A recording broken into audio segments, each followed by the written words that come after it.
Okay, hello everybody. Today's date is 12/17/2020. My name is Leslie Williams. I live in San Diego, California, in the community of La Jolla.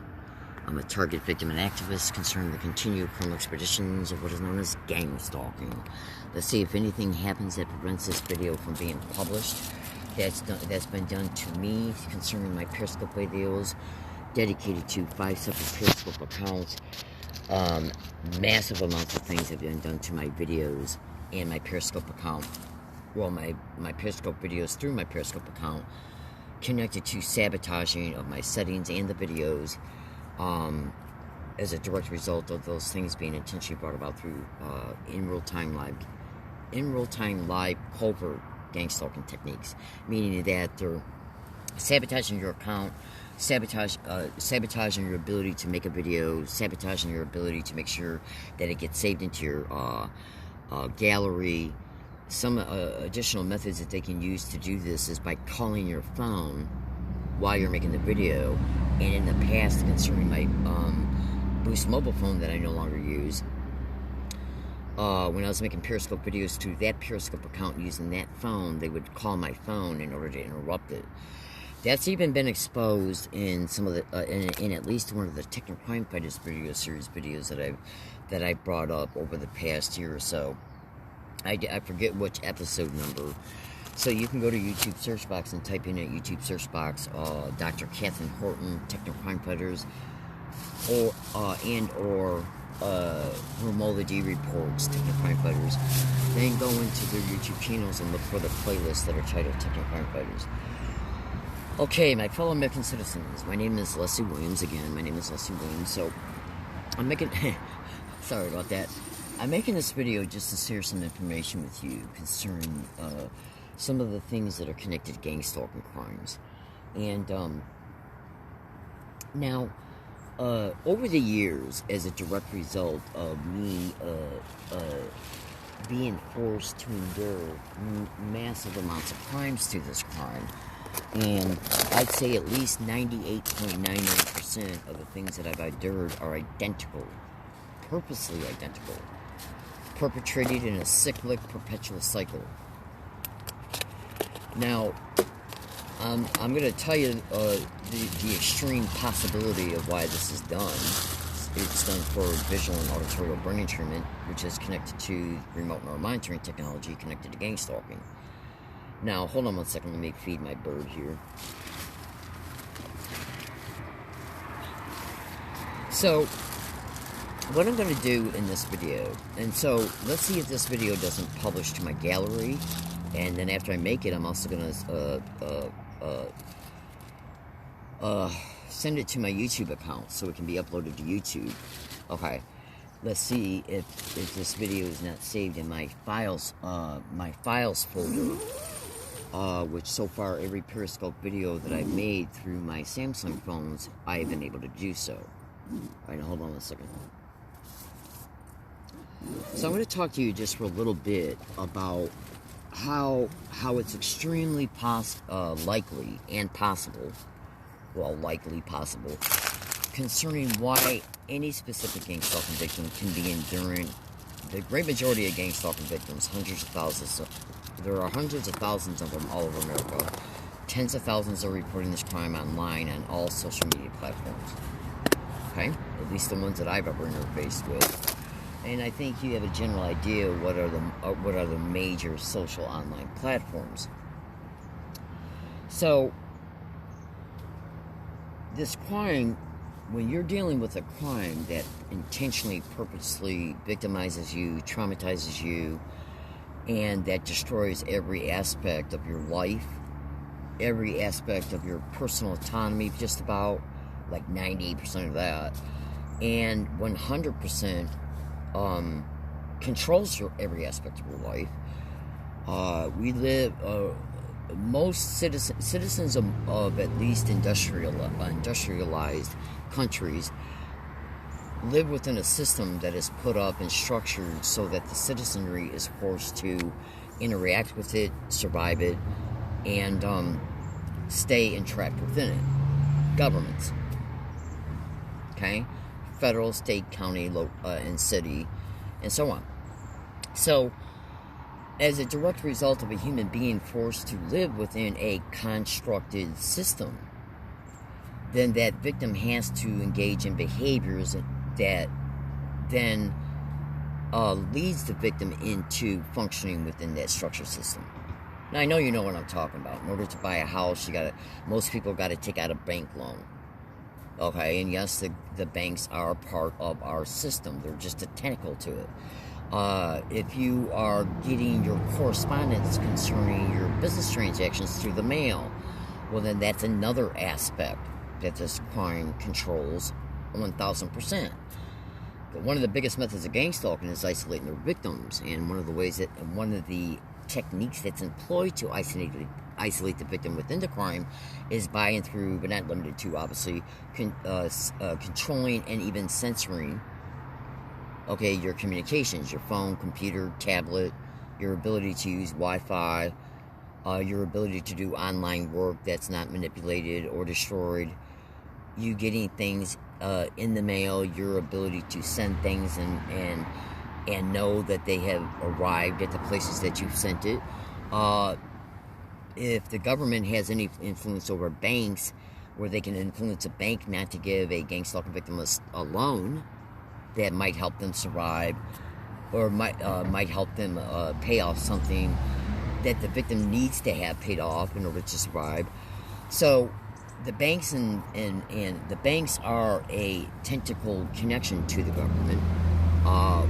So we all know what type of system we're living in within our jurisdictions of our city, town, city, county, and states. And then you got the federal aspect of our government. So, in order to destroy every aspect of a victim's life, and then to in order to perpetrate that, and then protect all the crimes that were involved in doing it, concerning tearing down your life, which I'll expand on a little bit more here in a minute, and then I'm going to segue into what I wanted to talk about. You got to look at what makes up a person's life. Social relationships, communication, okay, shelter, food, water, resources which include obviously money to keep yourself sustained, food, water, shelter, clothes, and so on. Then you got to look at all the variables that assist the victim to function within the system of government, mail, and many other things. Again, remember, if you're a gang stalking victim, there's an extreme likelihood you're redlining through the bank, so you can't take out a loan if you need to. Oh, absolutely. So, when you're living within a control construct, our system, and how it's massively tentacled out within our community, connected to industry and other entities like churches, charities, and so on. And yes, they are from behind the scenes. The average person just doesn't have a clue, because they wouldn't even think about something like that, because of the simple fact that no person would sit back and say, well, why would I have to worry about the government controlling a church concerning like food assistance and clothing assistance, money, whatever? Why would I even have to wonder if the government is capable of and or doing that, since I would have nothing to motivate me to have that thought? Okay? Make no fucking mistake about it. This crime controls everything. Food banks, homeless shelters, the assistance that the victim would get through churches and food banks and homeless shelters, the assistance a victim would get through social services, social security, bank loans, the whole fucking 9 yards. So I think you're understanding, in part at least, you're getting like maybe a preliminary view of how human beings are forced to function within our structured systems. Their ability to privately collude with landlords and property owners concerning renting an apartment, staying in a motel, renting or buying a condo. They can easily collude with property owners, landlords, and if you want to take out a mortgage to buy a home or to buy a condo or one of those leased apartments that are up for sale, they'll control that too. So if they can privately collude with landlords and property owners in order to make a victim homeless, then they're destroying that aspect of you having mastery over your life concerning your shelter. If they can then keep the homelessness going by watching you in real time in order to see if you're applying for tenancy to be a tenant at another apartment, well, they can see you're looking that up on the internet concerning like apartments in the area where you live, or apartments in general concerning the current county you're in, city you're in, or any surrounding city, counties, or cities or counties. They're watching every fucking thing you do online. So if they see you harvested addresses of apartment complexes and then into your email account, and then get up and go take the buses you need to take to get there, or get a ride there, they are already seeing what you're doing and why you're doing it. They will head you off at the pass by privately colluding with that property owner and or landlord into intimidating him or her not to rent you. One example is they can claim you're a criminal. They can claim you're under investigation for federal or state, county, or local crimes. They can claim you're a social deviant. Now, most landlords or property owners are going to say to themselves, a person with a badge and a fake bogus criminal investigation file that they're presenting to me, even though the landlord doesn't know that it's fake, he's going to hear everything, and if he's presented with anything like something on an official document that's been nothing but a constructed lie, like them presenting like a case file of the victim. So you combine that with a lie, a verbal constructed lie, a badge, and then the documentation, that landlord is going to say to themselves, I better follow the direction this law enforcement officer is presenting to me because of two reasons. You don't want to have trouble with the law, and you don't want possibly a complicated tenant that can bring problems to that apartment complex. So that's how they keep the homelessness continued, by making sure you can't rent a fucking apartment. Including mobile homes, renting a mobile home, including staying at a motel long term. And if you fucking go to a motel, even if you're allowed to rent a motel room for more than a week or so, they'll put you through extreme hell at that motel by renting motel rooms right around you and subjecting you to a whole host of different techniques like noise campaigns, possibly even directed energy weapons attacks. Aaron Alexis, the Navy Yard shooter, had to flee from his home. He went to motels and then was tracked to the motels and hit with directed energy weapons. Continually. Alright, hold on a second. Continually. Alright. Alright, let me check something here. So, my fellow American citizens, I wanted to bring these statements to you in order to give you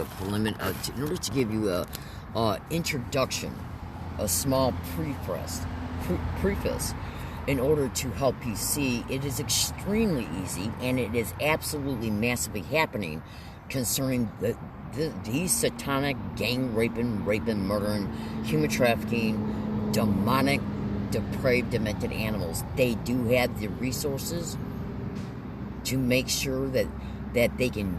They do have the resources and the tradecraft to totally destroy literally every aspect of your life.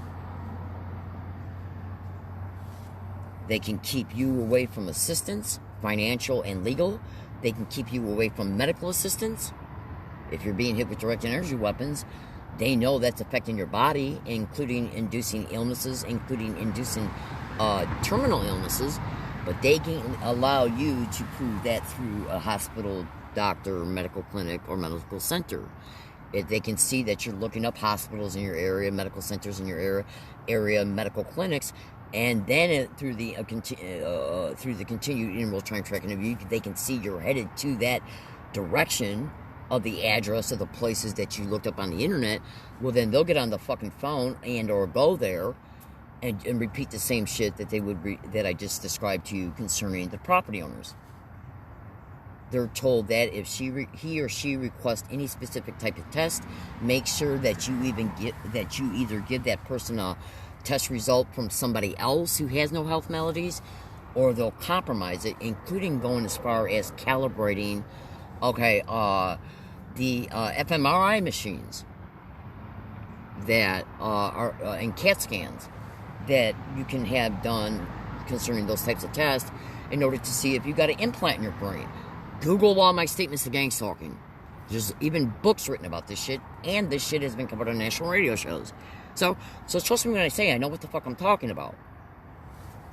Because you got to remember, this is a program. It's a program designed to control you until they can exploit you to make money off you up until your death, and even make money off the death. Third-party life insurance policies. I've seen massive information on the internet stating that they're also involved in organ harvesting. Okay, then there's the non-consensual human experimentation crimes connected to this crime, and every single second of that is nothing but sadistic, non-stop torture. The United Nations in February and March of 2020 declared gang-stalking victims as being extreme torture victims in the UN Cyber Torture Report. And electromagnetic weapons and human experimentation is openly, descriptively stated within the text of that report, including the summary of it. I'm like 90% sure it's in the summary as well. So do you think a worldwide government body that is encompassed of multiple governments around the world is going to sit back and then say that a specific type of group is being sadistically, extremely, massively tortured? As a result, they're extreme torture victims. Do you honestly think that they're going to conclude that and then put it in a report if fucking nothing was going on? So they know what they're fucking doing to you concerning every single fucking thing they're doing to you. So they gotta control your life to make sure you don't get out of any and all current effects that you've been put in, current circumstances that you've been put in, and they gotta make sure that you get no type of uncorrupted legal assistance. Because if you do, you would then be able to prove your evidences in court to prove any or all aspects of this crime you're enduring. Because once it becomes a matter of court record that you're enduring extreme massive victimization, then you can start suing people. You can start holding people and places accountable that participated in aspects of this crime towards you. Okay? Once it becomes a matter of government record that you've endured a heinous, extreme crime, then every variable connected to that crime can be prosecuted and be sued. Now, since it's extremely reported that these 6 satanic bitches that are hosting this, these mass murdering, wild, human trafficking, raping animals who are hosting this crime, all alphabet agencies, fusion centers, state, county, and local cops, and many others, all working together as an up and operating national organized crime syndicate within the system, and how it's tentacled out in order to be perpetrated by and through places within our communities because of the massive control they got over places within our community. Why are NSA letters all over the internet to be one of the legal apparent instruments that is being used in order to conceal things? Okay, from if you can approach a lawyer or a law firm that a victim is contemplating to go to because they see the victim is looking their shit up on the internet, including directions to get to that law firm, if you can then say, okay, we know the victim's got evidence, and we can see they're looking up lawyers and law firms on the internet, so again, through the in real-time tracking every day, they can see the victim's heading in that direction by taking the bus routes needed for it and everything, because they've seen literally the victim MapQuest how to get to this law firm or lawyer's office. If you were to type in UCSD's physical address to then a law firm's address at MapQuest, then MapQuest is going to present you a bunch of different ways about how you can get to it. On your bicycle, walking, car, and even the roads, and then how many miles it takes to get there. Okay? So they can see that you are meticulously researching this, so you'll know what steps you got to take to go there. Then through the in real time current tracking of you, they can see you're going there. Now, has it ever been reported that NSA letters are being used to approach and conference with prospective lawyers and law firms that the victim may be trying to attempt to contact in order to get some type of legal advocacy or at least legal advice? An NSA letter prohibits that lawyer and or law firm from telling the victim that they've been approached. Now, that means that since one of the largely confirmed techniques of this crime is to intimidate people, most lawyers know the government can spend you to death. They also know that experienced lawyers do, and most experienced lawyers also know that the government can intentionally, through creative means, all criminal, can intentionally, purposely tie you up in endless litigation. They also know the victim doesn't have money to pay lawyers. Okay? Make no fucking mistake about it. Right? So, what kind of lies could possibly be said, or what type of statements could be said from a federal asshole or a state cop or a local cop even? There is always that likelihood if you have, say, a police lieutenant or a police sergeant who has a quasi position, meaning that he works for two entities, like the CIA and or the NSA and or the FBI, he could be on their payroll, loosely connected, but yet used by these types of alphabet agencies, meaning that he's got a double employment description. Now, as a result of him having a double employment description, he can approach a lawyer with an NSA letter. Because if memory serves me correctly, NSA letters are dedicated to the FBI, but I have no doubt in my mind at all that the other alphabet agencies can wield it before and present it to whoever they feel they need to conference with. And most of the people that the gang stalking victim is contemplating to go to and are going to are places for assistance concerning them being victimized through this crime. So what I'll just expand on this for one more second here. If let's just say, as an example, let's say if it's an FBI agent. Hold on. So let's say you got an FBI agent, and he's got that legal authority to have a NSA letter. The powers that go with that NSA letter, and possibly even other legal appearing types of things, could be protecting him, his agency, okay, and or that can be used to justify why the victim might go to them. Just hear me out.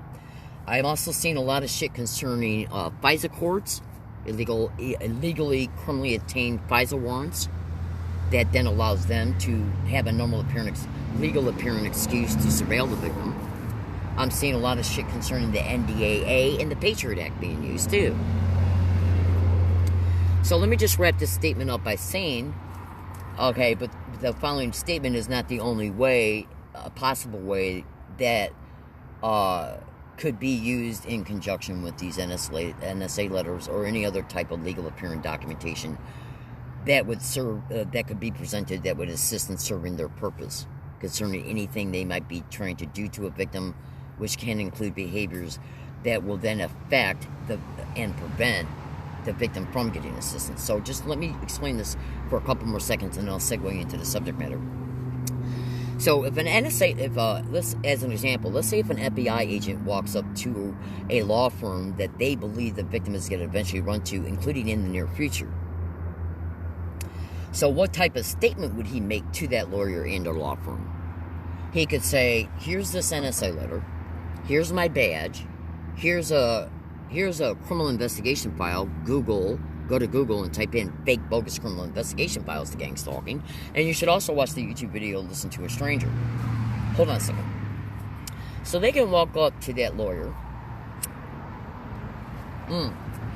present to that lawyer an NSA letter, which then creates the force and effect of it, meaning that the person they're approaching, and if they're being told that to do and or not to do specific things, okay, then could the NSA letter be at least used? So if you walk up to a lawyer and say, I'm an FBI agent, look at this criminal investigation file, look at this NSA letter, you possibly might have this individual coming to you in the near future, And we want you to know that this person is under federal investigation for any type of specific crime. And so an additional statement they can make to them is that you're being advised not to interact with this person. You're being advised not to advocate for this person legally, because the surveillance and everything we're doing because of what we're claiming the victim is involved in is a matter of national security. Now, I've seen massive information on the internet that openly states that if anybody's presented with an NSA letter about any place or anything, any place or anybody, that person who is approached with it is not allowed to tell that person that they've been approached with it. Now, so say you got a lawyer and or law firm that was approached with it, and then through the mechanics that was used in order to persuade that lawyer or law firm not to advocate for the victim, well, they're not allowed to tell the victim that they were approached and intimidated out of assisting the victim. So what they will then do is look for another reason to state to the victim why they're not interested in advocating for them legally. I'm sorry, I'm not interested in your type of case. I'm sorry, there's not much I can do, but that doesn't mean that you can't get help from another lawyer, and so on and so forth. So this is an additional way, concerning it being reported to be an additional way, of how these 6 satanic murdering, human trafficking, raping whores are able to keep victims away from uncorrupt legal representation.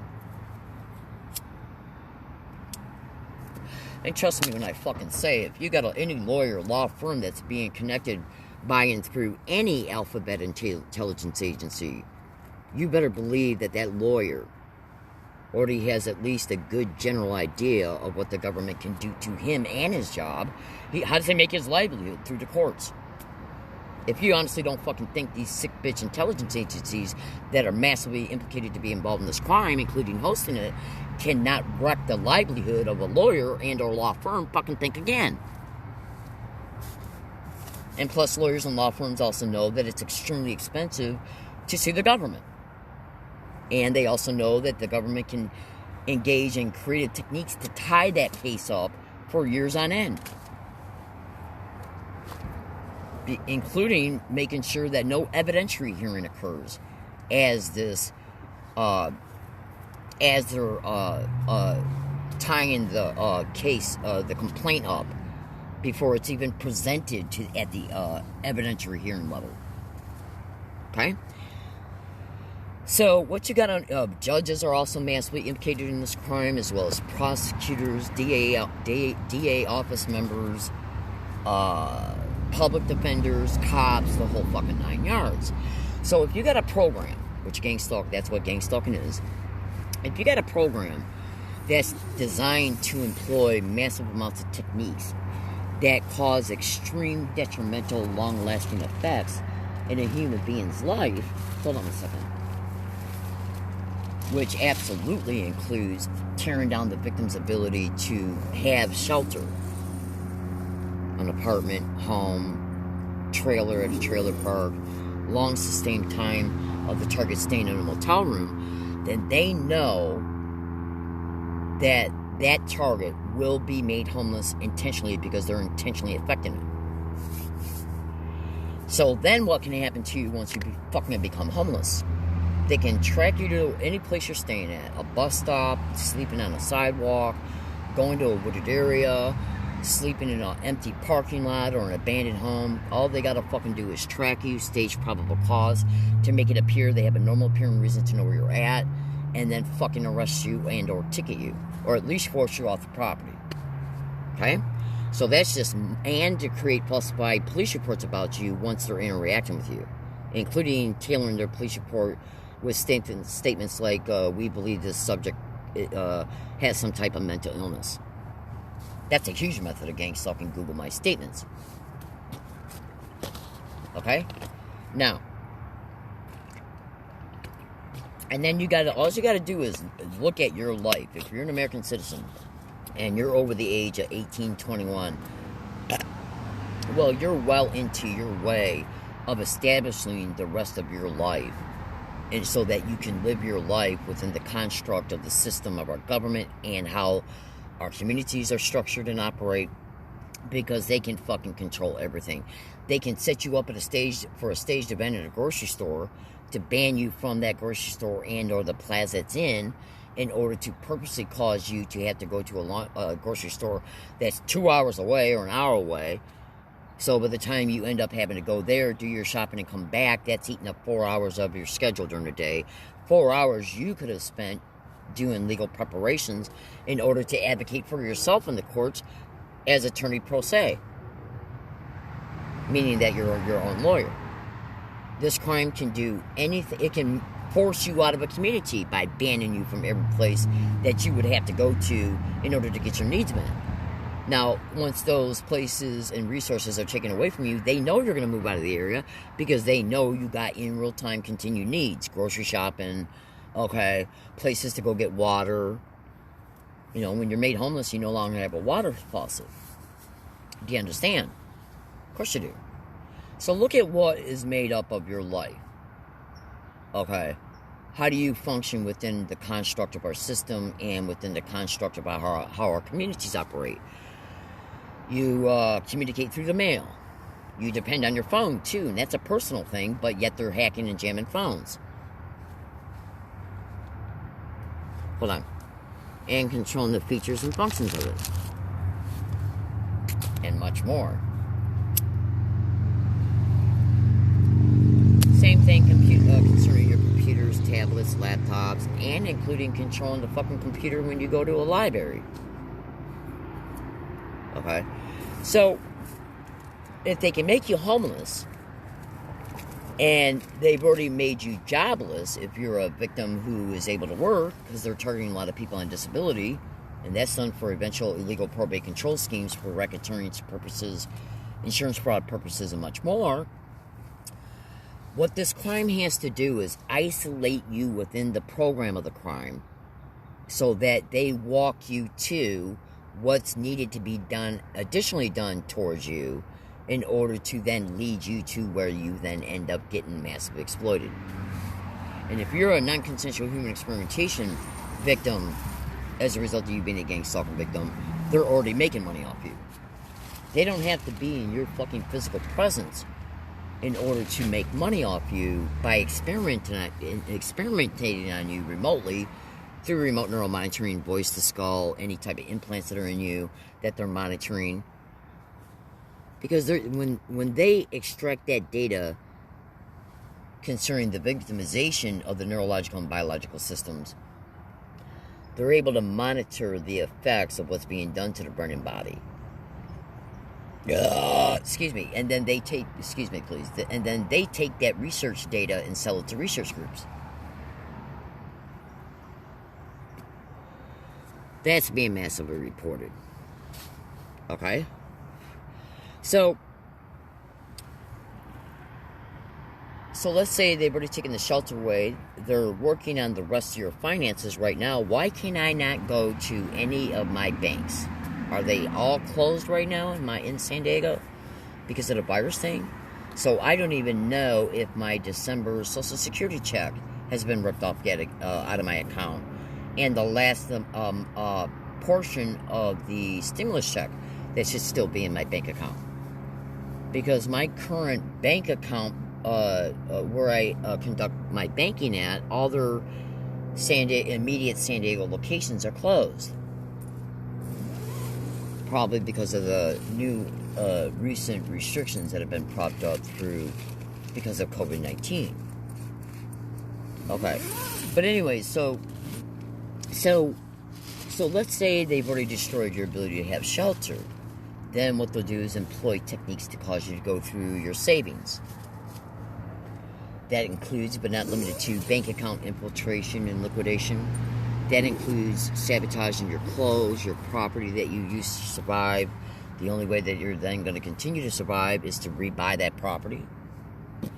Money that's used to make buy phones. You buy the phone. You pay for the payment plan. You pay for the contract plan for it, and then they jam or make the phone inoperable. So then you got to buy another one. They steal your camping gear and or damage it and or kick you off a property and then ban you from it so you can't go back to get it. Property you hit at a wooded area. So there's massive amounts of, and if you're a victim that's still got a car, they can sabotage the fuck out of the car, and they do mechanically and electrically to get you to go through your money in order to get the car back in an operable way. And then after you went through a significant amount of money, after they have repeated those events, they'll then stage a vehicle accident. So you don't have a car to sleep in once they make you homeless. So they're destroying your finances, what's left of them. They are blacklisting you from employment so you can't work if you can work, if you're not disabled. They've taken away your shelter.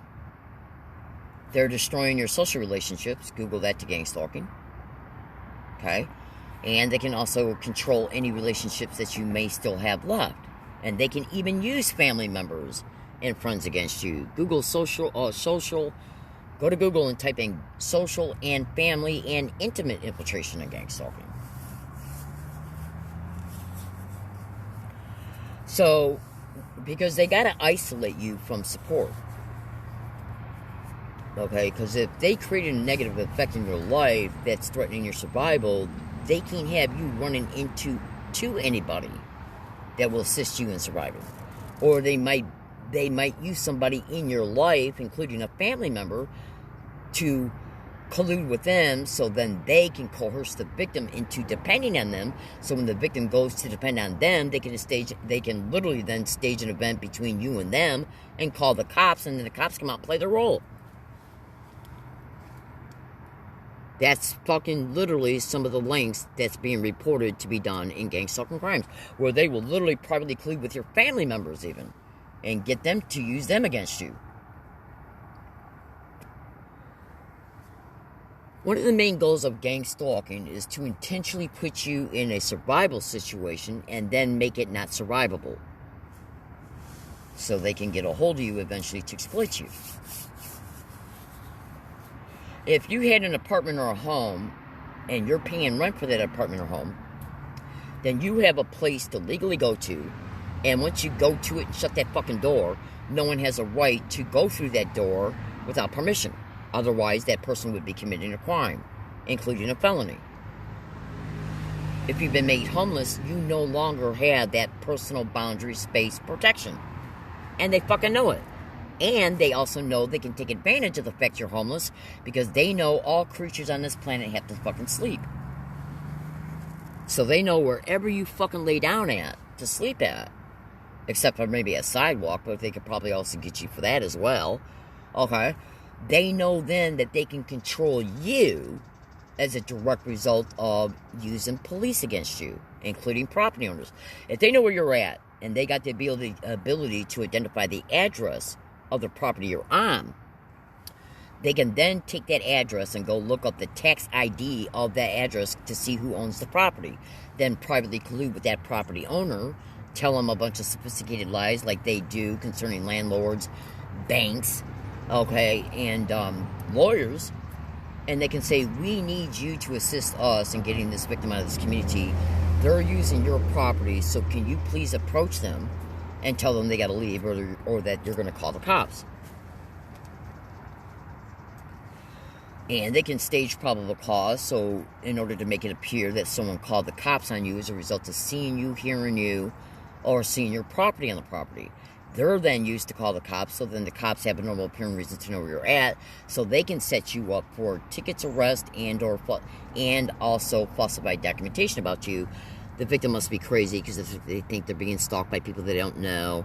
The victim's homeless and won't get out of it even though we offer them services. They already know you won't take services offered to you through them because they already know they're connected to this crime, and they're just trying to take you to a homeless shelter so you can be set up for a staged event, because they know when you're alone in a wooded area, you're not forced to be in an environment where other people can be used around you, concerning you, and directly towards you for a staged event. So they already know you know this. But they'll never admit that they know you're being gang stalked. And they'll never admit that they know you'd be gang stalked to a homeless shelter. But when they're offering you services like a homeless shelter, they're videotaping that offer. And if you don't go, and then 6 months down the road, you're found dead at a wooded area or raped or robbed, okay, then they know you're going to call the police over it, like if they raped or robbed you. Well, then the police will say, Miss Williams, you chose to go to this wooded area. Homeless people are prone to go to wooded areas. We offered you homeless services, you didn't go, so you put yourself in this bad situation. Therefore, you cannot make healthy choices in taking care of yourself, so we're going to petition you into a psychiatric ward. Then the psychiatric ward will be instructed to petition the court to take illegal appropriate control of you, so they can use you as a straw person for federal and state funds, and then employ the gang stalking program against you in the group home you're put in, blame you for staged events, claim you are provoking the events and that you're a threat to yourself or others, repetition you back into the psychiatric ward so they can massively exploit your insurance. And this is where hospitals, medical centers, medical clinics, and doctors and administrative staff and even nurses can play their role in the creation of falsified documentation, which they need for the insurance fraud and to make it appear that they have a continued legal appearing reason to keep the probate control. And you can also be drugged with the date rape drug in these group homes. And then once the drug take effects, they can bring in men to endlessly rape you, videotape the rape, and sell it to pornography groups. Welcome to your sick bitch demonic government.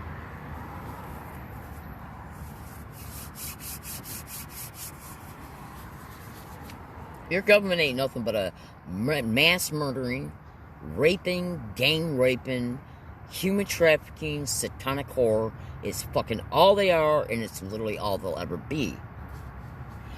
When you research rape and gang rape to gang stalking, look at what the fuck comes up and how much comes up.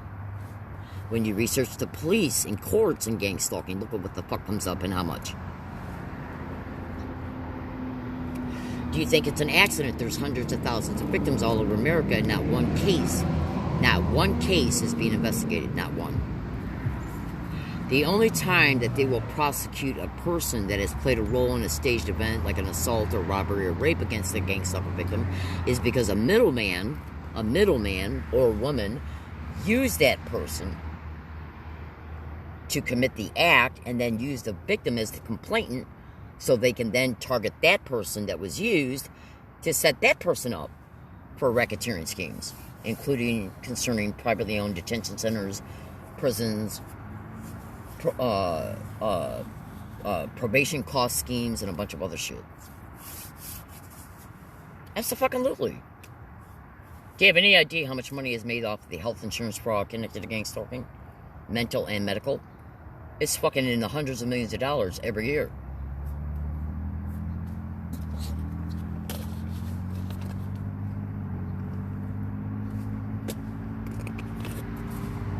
Absolutely. If you're at a wooded area, they can prop up utility company personnel to report you because they have a normal appearing reason to be in the area because they're working at a fucking telephone pole. And then they're used to claim they heard you saw your property. They can use a public worker through the city or county. They can use a neighbor that might be staying in the area right around where the victim went to. These fucking sick bitch, mass murdering, human trafficking, torturing whores will fucking use anybody of any age at any time, anywhere against the victim. What do you think the word gang of gang stalking is? And the stalking is illegal tracking. They're illegally tracking you to gang up on you. When they use a judge, a prosecutor against you, and a cop against you, that's multiple people. They gang up gang stalking. And the influence and the problems that they cause through their employment description against the victim is assisting in bringing about the motive of why the victim's targeted to begin with. But you see, the victim is treated in a way to where they're able to legally advocate for themselves because they're intentionally labeling the gang stalker victim as being mentally ill and then mentally incompetent. So then all they got to do then is play out their theater in a courtroom in order to achieve the objective. And one of those objectives can absolutely be and is illegal probate control schemes for racketeering purposes, insurance fraud purposes, and staged, recorded, videotaped rapes. Do you have any idea how much money is made off of videotaped rape? on the dark web? I don't know, but it's being massively reported that it can go in, because that video, one video can be, thousands of people can pay to see it over time. And that's just one rate. Welcome to your filthy, criminally insane, demonic bitch-ass government. And they can sexually enslave a woman all the way throughout the entire time of her fucking life, and then set her up to be murdered so they can cash in on a third-party life insurance policy, and even harvest her organs and so on. So, everything I just stated to you is extremely graphic. I'm sure most normal, healthy, moral people could possibly even feel like throwing up right now. Okay?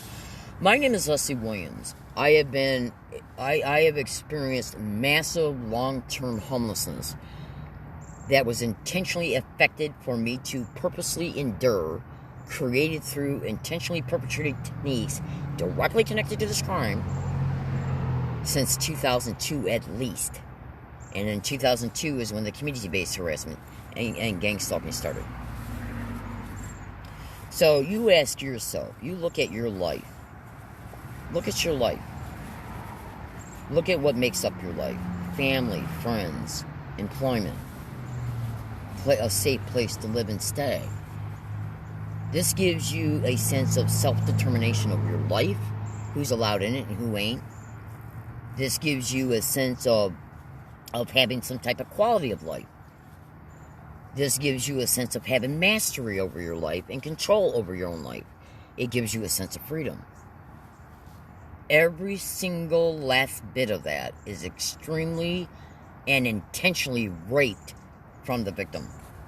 Endlessly.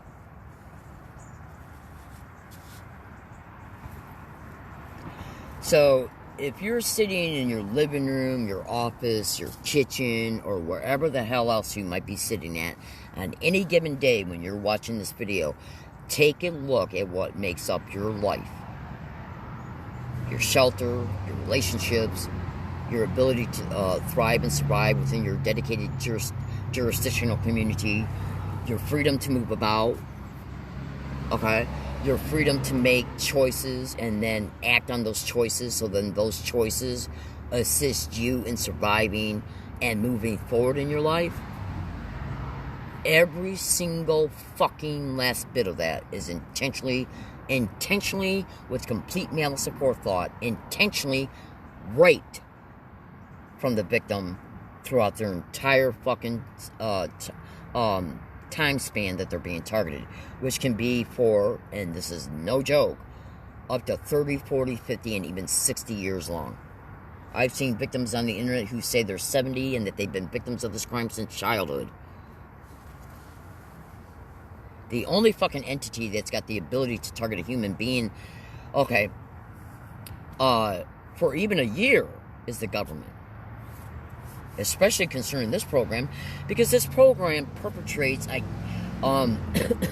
specific, unique techniques and methods in order to affect the effects and create the circumstances that are then eventually used for the, as steps that lead to the exploitation. And the eventual exploitation, a lot of it is brought about through the very system itself.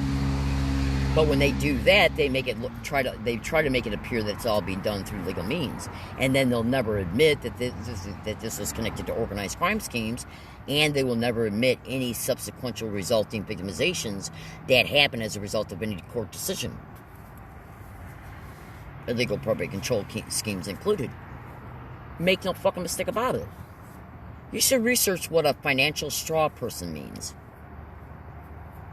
So when you go to the bathroom and you look in the mirror and you see your physical representation, and then you look at all the variables of what makes up your life, imagine all of that being taken from you, then you're made homeless while you're enduring the non-stop continual crime every fucking day, because this is a crime that intentionally, purposely forces you to mentally recognize that you're a continued victim of it.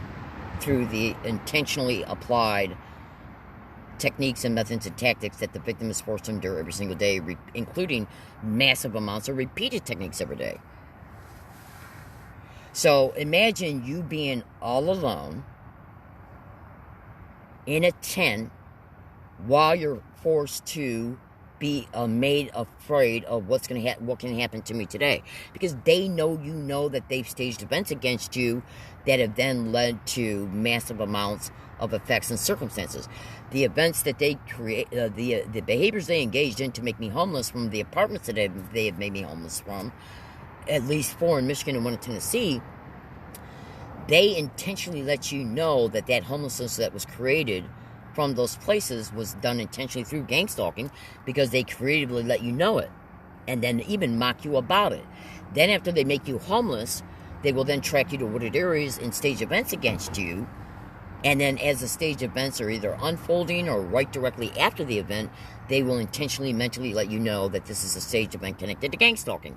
And that event can cause you to be arrested, ticketed, property loss. And then when you get released from jail, you got to then spend money to replace that property. So they're forcing the brain into non-stop, endless victimization. Endless victimization. They're mind raping the victim every day and raping every variable and attribute, okay, and everything that makes up your ability to control your own life. And every single thing that they fucking do, they will creatively let you know that it's being intentionally done through gang stalking. Because they need that mental rape. Okay? They need to excite the neural response, the negative emotional response, and the negative thinking pattern response to each technique they employ. And now I'm segueing into the subject matter of this video. Good afternoon. My name is Leslie Williams. I live in San Diego, California. I'm a target, victim, and activist concerned with the continued criminal expeditions of what is known as gang stalking. Now, if you, I'm going to give you about a minute to go get a pen and piece of paper, so you can write down these follow-up descriptions, because they're paramount. So it's paramount for you to do that. So after you write them down on any subsequent time or day, you can take a look at that paper concerning what's written down, and extensively, meticulously, with a patient posture, Google all those descriptions to gang stalking, and you can also get many results from YouTube pertaining to specific descriptions. Okay? So I'm going to give you right now a minute to get up and go get a pen and piece of paper. And I've already explained in prior videos why it's a good idea to do that, so I'm not going to regurgitate that statement either.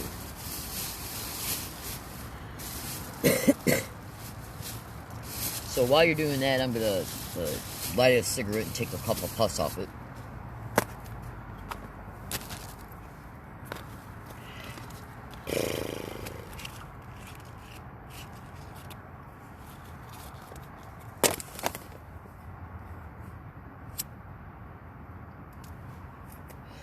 Alright, here we go. That should have gave you enough time to maybe go get something to drink and a piece of paper and a pen or a pencil, whatever.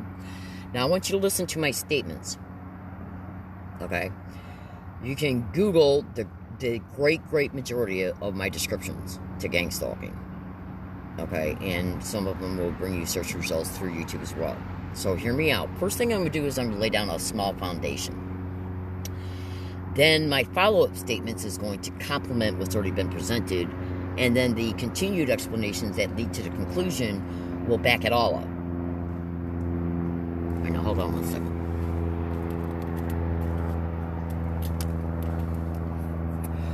Now, some of the things that I'm going to state to you right fucking now is going to blow your mind. You might even initially say to yourself, no way at all whatsoever that something like this could be occurring. Make no fucking mistake about it. It's occurring. Now, my fellow American citizens, give me a second here, because I'm going to bring up my other phone, because I'm going to eventually show you some snap screenshots of something I'm getting ready to talk to you about here in a couple minutes. Now, alright, so remember, write down my descriptions. So, here's some of them right here. Remote neural monitoring. Voice to skull technology. voice to skull with voice morphing. Okay? The microwave hearing effect. Ultrasonic sound bone conduction. Okay? Holosonics. The audio spotlight.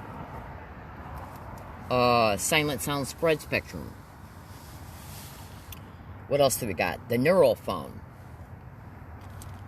Okay? Now, if I remember any the names of any other types of psychotronics connected to gang stalking, I'll include those as well as I continue to speak. All right, now hold on one second.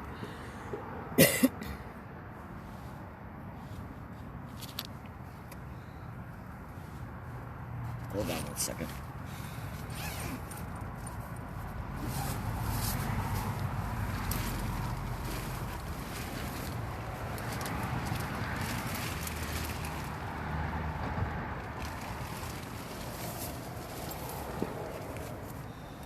Now, what's one of the main additional motives connected to gang stalking?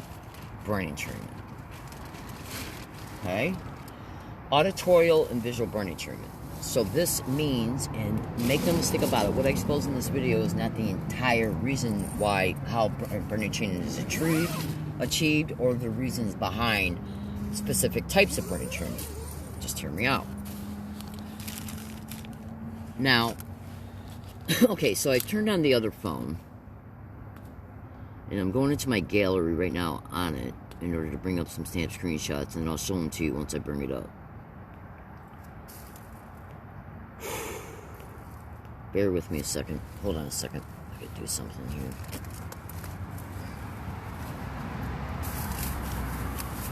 Now, light in here too, because I'm going to show you something that I'm going to write out, and I want you to be able to see it physically.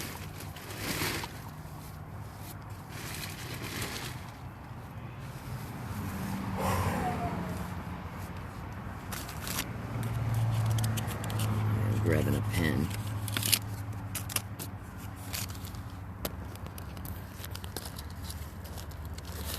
Now, the things you're about ready to hear are abso-friggin-lutely going on. Now, they might not be specifically going on with me, but you gotta also remember... Sorry, I'm smoking a cigarette while I'm talking to you. What you gotta also remember is this, and remember this very well, and remember, write down my descriptions. Gang stalking, mass murder, and whores, these rape and murdering animals, are using psychiatrists and psychologists in medical centers, hospitals, medical clinics, and other places, including even universities, to label gang stalking victims as having one or more mental illnesses. These types of mental illnesses can be, but not limited to, concerning the descriptions: schizophrenia, paranoid schizophrenia, schizophrenic affective disorder, delusional, bipolar, dementia, obsessive compulsive behaviors, and on and on. Now, you got to remember that's done for massive reasons: illegal probate control schemes, insurance fraud schemes, discrediting the victim in court, taking away victims' rights concerning court proceedings because they can claim that you're not able to represent yourself, okay, or even contribute to any part of any hearing. Hold on. And that includes the court. Say if you're a victim and you're set up for a staged event and they arrest you. Hold on. And or put you in county mental health or a neighboring hospital psychiatric floor, then what they can do is petition the court through the psychiatrists connected to these places to petition your mental health history that's on your record.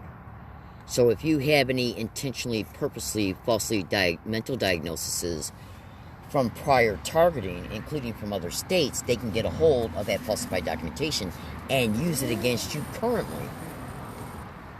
And always remember, those stage events lie about the victim's behavior during the event, and then that gives the police a normal appearing reason to make the falsified police report suggesting you're mentally ill, and to petition you in the psychiatric ward, where then the organized crime syndicated doctors play their role. So if they can call you paranoid schizophrenic, and then while you're in that psychiatric floor, they can request a court hearing, you will not even be allowed to say anything. to defend yourself concerning anything that happened that brought you to that psychiatric floor. What will happen is that the psychiatrist will advocate under the guise of advocating for you in either in real-time court proceeding in a courthouse and or through teleconferencing. And then what that sick bitch animal will do is tell 1,000% complete total lies. Okay? And again, that's done for some of the statements I've already made. So I expose my exposures so you can see that this government ain't nothing but a physical and mental raping bitch, where they're treating human beings like nothing but cattle. This government literally perceives the citizens as being cattle. Literally, period. Because racketeering schemes and straw man racketeering schemes and straw man insurance fraud schemes, they gotta have a physical person for that. They don't view you as being an independent person with your constitutionally guaranteed rights, and they don't look at you as somebody who's got the right to have self-determination over your rights. They look at you as an object to make money off of. Period. End of fucking story.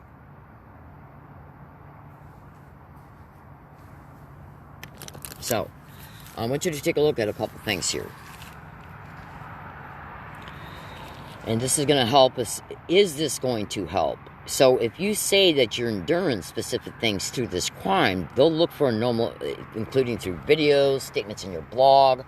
If they can prove you made the statements in your blog, they'll look for normal appearing excuses concerning why they've supposedly stumbled across one of your videos, so they can use your statements against you in the video.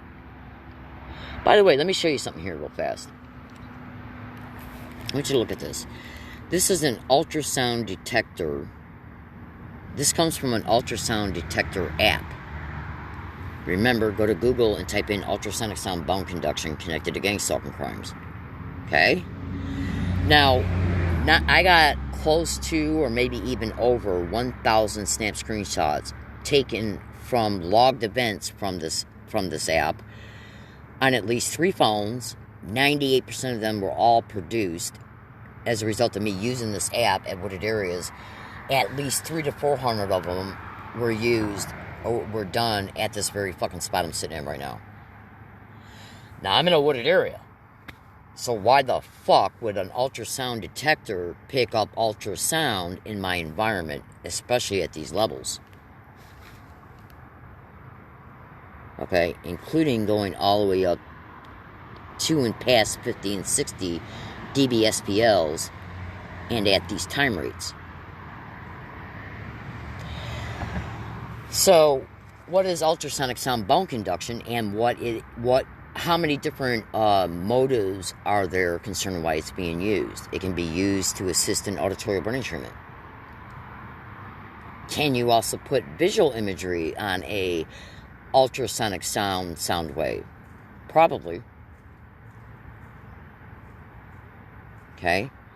Now, do you really think, say to yourself, honestly, with a mature posture, do you honestly believe, say if you got up from your home and went to a park, and it's a massive park, there's nothing in the park at all whatsoever except for what's naturally in a park.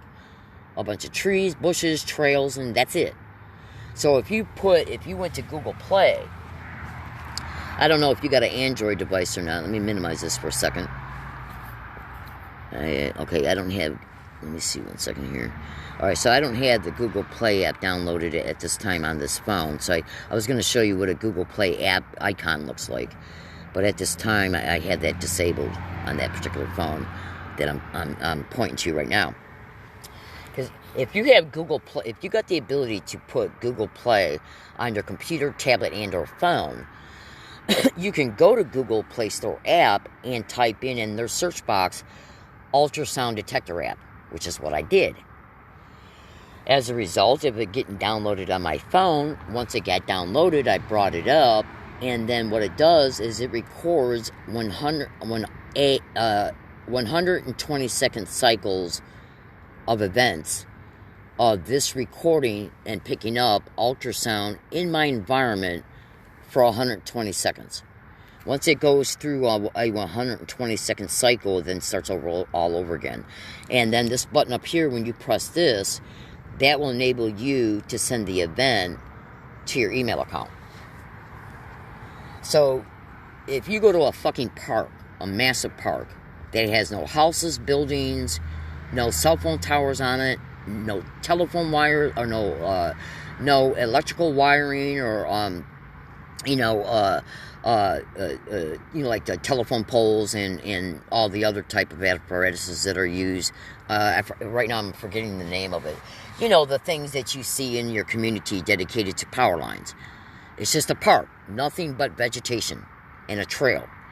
So if you went to a park that has none of this other shit in it, and the only thing that's in it is a park, and you brought up an ultrasound detector app and picked up massive readings on it, you would have to say to yourself, why the fuck would ultrasound be in a park?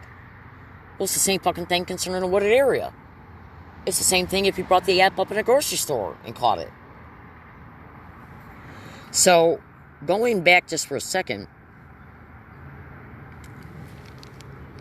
I got at least 300 of these just on this phone alone. Now, is ultrasonic sound bone conduction is an additional reason why that technology is used in gang-stalking crimes? Is it used as a delivery tool for voice to skull? Google all my statements, baby cakes, sweethearts, and sweet peas, and munchkin butts. Now, I want you to look at this. Now, this right here is a snap screenshot from a tweet that was made, I forgot what date it is. Let me check the details on it. Okay, so I'm pressing the details on it so I can show what date this tweet was made.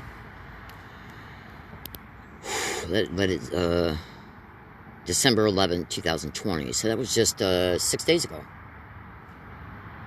Okay? Now, so that was a tweet put on Twitter just 6 days ago. And what do you see? What do you see concerning the text? You can take a snap screenshot of that if you want to.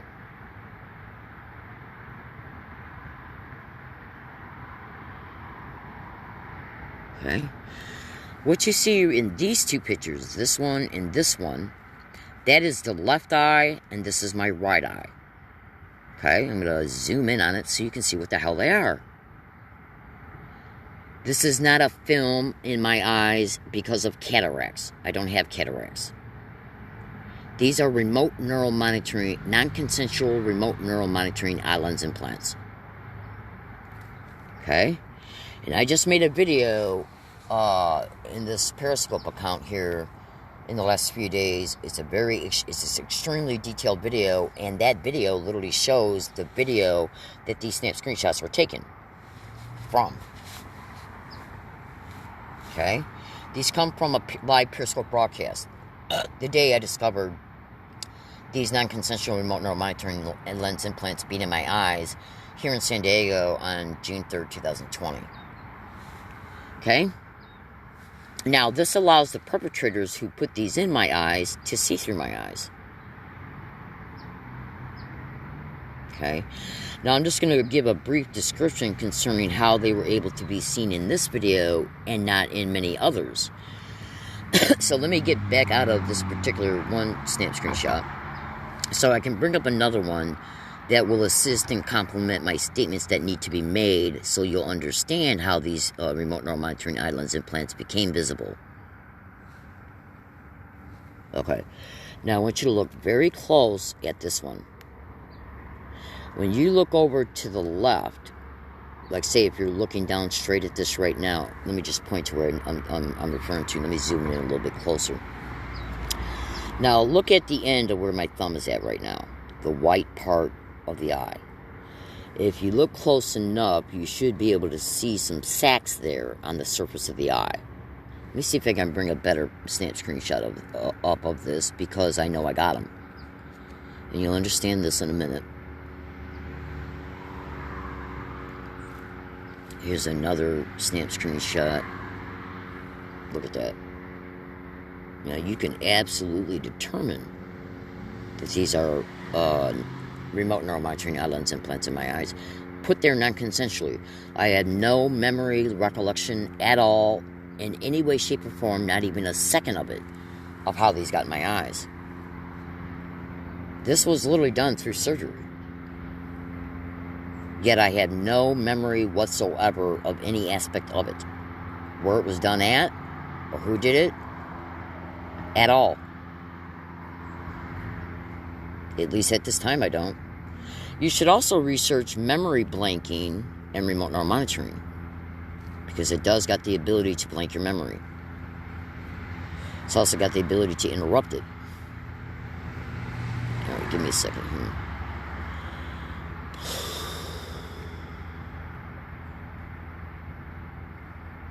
Alright, look at these. Look at all these additional snap screenshots of the ultrasound detector app being brought up. Massive, continuous high readings.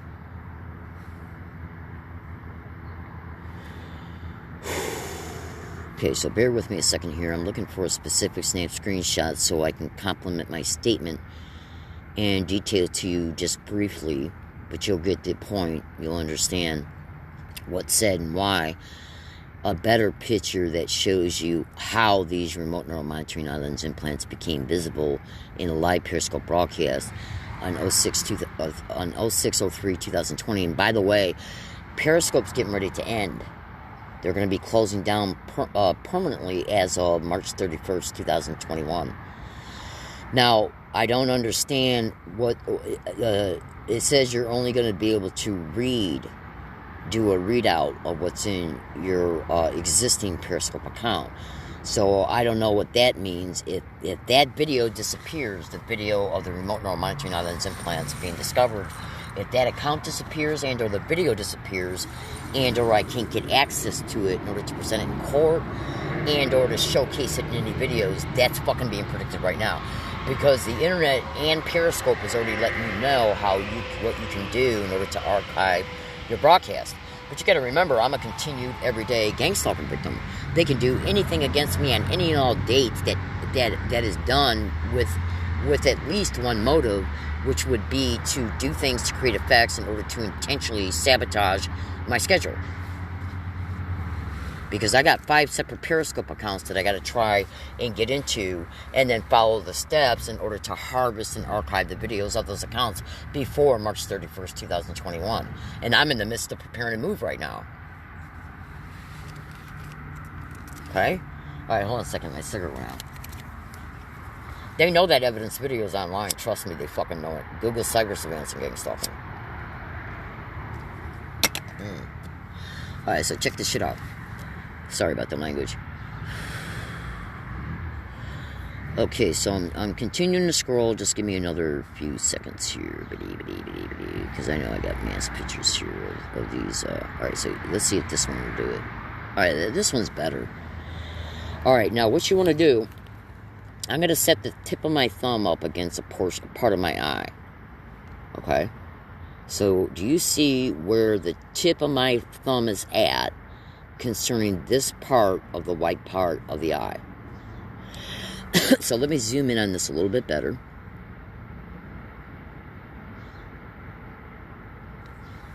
And then let the phone zoom in correctly. Now, what do you think you see there? Those are water fluid sacs and eye fluid sacs that formed on both the eyes, on the surface of the eyes. My face and head was being hit on the night of June 2nd, 2020 at the very fucking spot I'm making this video at right now on the Octopus Tree location. And then the next day on June 3rd, 2020, at least 22 times as I was standing outside of Vons grocery store in La Jolla to charge my chargers and my computers with directed energy weapons. Now, when you're hit on any part of your body with directed energy weapons, it will cause the water molecules of that part of the body to bunch up and to form into sacs. Now, since they were hit in the face and head, it also caused the eye fluid in the eye to bunch up into sacs on the surface of the eye. Well, these remote neural monitoring eye lens implants, they are on the surface of the eye. So if the sacs of water and eye fluid appeared on the surface of the eye, it pushed out the back side of the remote neural monitoring eye lens implants out, causing them to be viewable. So that video exposes not only the remote neural monitoring islands implant, but it also fucking exposes the torture through directed energy weapons. And if you went into the YouTube channel A Simulated Reality, it's got at least one video in there that shows that these fuckers can boil your eyes.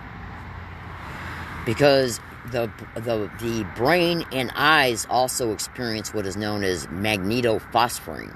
If you went to YouTube and typed in John Hall satellite terrorism and watched at least 30 or 40 of his videos, you're going to eventually hear him say that. And what that means is that when your face and head is being hit with directed energy weapons, you got to remember that's directed energy. Microwaves, non-ionizing radiation. And that's causing the brain to experience a lot of heat. Now, as a result, what happens is that this energy gets processed also, not only through the brain, okay, but it also gets processed through the optical nerve and through the retina. As a direct result, when you got your eyes closed and you're being hit in the head and or face with this sick shit, what will happen is that energy will convert it to light. And you'll see a light show in your visual cortex. Because what that's doing is the optical nerve is presenting that it's like a light show, that almost like a fireworks light show, where you're seeing a bunch of flashing yellowish, maybe even somewhat dimmed orange flashes of non-stop moving light. That's because your optical nerve is processing the energy and converting it into light. It's called magnetophosphoring, and it can also cause you to be blind. It can create a lot of vision effects, including long-term, including permanent. Absolutely. So, just my statements alone concerning this proves two things: that I've been non-consensually implanted, criminally, and they're being used for sadistic torture, to assist in sadistic torture, which I'll touch on here in a couple minutes, and for illegal, sophisticated surveillance. When they made me homeless, I'm forced to utilize wooded areas. So when I'm out and about in the community going to a grocery store to get groceries and water, I take certain buses from this area. When I leave this area, I walk to a bus stop to then take a bus to go to the grocery store. I then leave the grocery store with my groceries and then re-hop on a bus that then takes me to a bus stop. I get off the bus, take my bike off the bus, put my groceries on the handlebars, and start riding past everything I ride past to get to the spot. That means my eyes are seeing street signs, houses, the environment. They're seeing the street signs of the area of where I get off of the bus at. They're seeing what bus route I'm on. They're seeing the neighborhood I'm in. And this is used also for legal tracking. So they can know where you're at, to assist in you being surveilled in real time, so they can determine where you're at, so they can stage the events to stage probable cause, including between you and property owners. So they're using the own victim's eyes as a surveillance tool, criminally, past the Class A felony level. They don't allow you to approve it. They don't allow you to prove that they're there. Hold on. That was something on the home screen of the phone. They don't allow you to prove that they're there through medical centers, hospitals, medical clinics, and or any private eye doctor that you might go to within your community. Is NSA letters one of the legal appearing instruments they're using for that? If they see that you've discovered these through cyber surveillance, and then they see you're looking up eye doctors or hospitals to go to, so you can get tested to prove they're there medically, so a medical report can be made, so you can then use that in court, well, they know where the fuck you're going because they see who you're looking up on the internet. Then again, through the in-real-time tracking, they can see what direction you're headed. If they see that you're heading in the direction and the routes to take to go to those places, they'll fucking either go there physically and or make a phone call. And or send a fax to the place you're going to. And then they're told not to assist you in any way and not to provide you with any documentation concerning what you have in you. You should also go to YouTube and type in Roger Tulsis Electronic Harassment. Watch at least 20 of his videos. And Roger Tulsis owns a company called Bugsweek.com that helps gang stalking victims get tested to determine any and all implants in them. if they can be discovered in the equipment he uses, and the equipment he uses runs into the hundred thousands of dollars. It's very sophisticated equipment. That's Roger Tulsis from www.bugsweet.com. Melinda Kidder from Columbian Investigations in Missouri. She has also tested multiple victims. And let me do something here for a second. I want to see if I can do something here. Hold on. Oh, Lord, help me.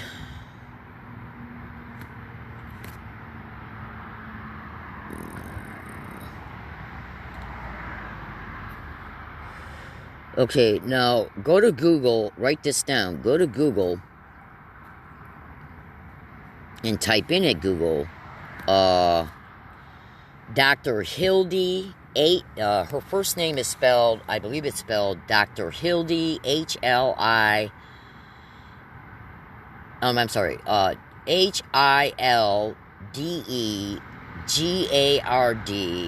Staninger. Brain Chips, it's a book, Brain Chips and Messages. Now, these remote neural monitoring eye lens implants are in that book. I just ordered it yesterday through Amazon. It's supposed to be in my P.O. box by no later than the 22nd of December. Okay? And also, you can go to YouTube search box and type in Romola D Reports. That's her YouTube channel. Techno Crime Fighters, episode 58. Now, if it doesn't bring up episode 58 right there, then you can go into her YouTube channel and look for the playlist that is titled Techno Crime Fighters. Bring that up, and then when you do, scroll through the videos within it to episode 58. These remote neural monitoring eye lens implants are extensively discussed. I just exposed it in a video I made yesterday. Alright, now hold on one second. I'm going to play an audio right now. That's it's part of the audio dedicated to that video, so give me a second, let me find it.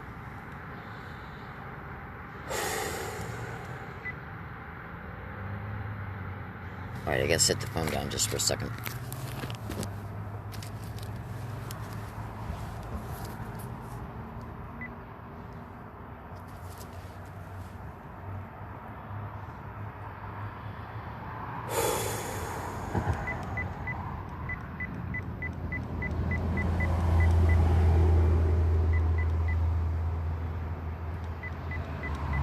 Give me 1 second, I'm getting the audio file now. I gotta scroll through some dates, because I got a lot of audio files on this tape recorder. It's gonna take me about 2 more seconds here.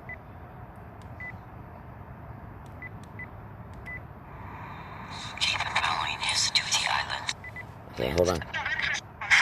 Okay, so I'm gonna play a little bit of this audio, but this part I'm gonna play you from the Techno Crime Fighters episode 58. That video, again, is on Romola D Reports YouTube channel. It's a playlist within her channel dedicated to the Techno Crime Fighter interviews podcast. This is only a small exposure that is exposed within that video. Now, I want you to listen to this and listen to this carefully. It might take a couple minutes for it to get to that part of it, but I don't want to fast forward into this audio file, because then I might go past the part and then have to rewind again and go through all that. So I want you to listen to this. And again, let's see if this video doesn't get published. Let's see if anything happens that interrupts it. And self-assembling thingies and devices that are able to enter the human body, traverse the veins, the arteries, coagulate, self-assemble, replicate, as you indeed found out with your analysis of Melanie's throat implant, right? Because that presumably is something that's self-assembled in her throat. It wasn't implanted wholesale. It was self-assembled from tiny little nanotech, right? I think in the case of Melanie, what happened is that she actually woke up with a huge surgical scar in the morning in her private. She did have a surgical scar. Okay. She did have a huge surgical scar, and this was actually a huge lump. But as she went to work, because she couldn't do anything, she had to go to work, and she didn't know what the hell it was. She said that this thing started, but really macroscopically started moving itself into position by itself as she was at work, and she felt this thing move. Now, she says that it was even moving a dress, and when I had to figure out how that could be done, of course you can have remote-controlled little micromotors, but also a very easy way to do that is to use memory alloys eyes and just heat them with microwave radiation. Oh, but there's also, if you go right now, I can, post the links when I eventually find them, because I did a bit of research on nanotech out there. They do have self-assembling nanotech, and there are videos now on YouTube which will show you how these tiny little thingies get together and start forming chains, and then they get progressively larger, and then they do precisely what you were talking about. They kind of self-assemble into some kind of shape.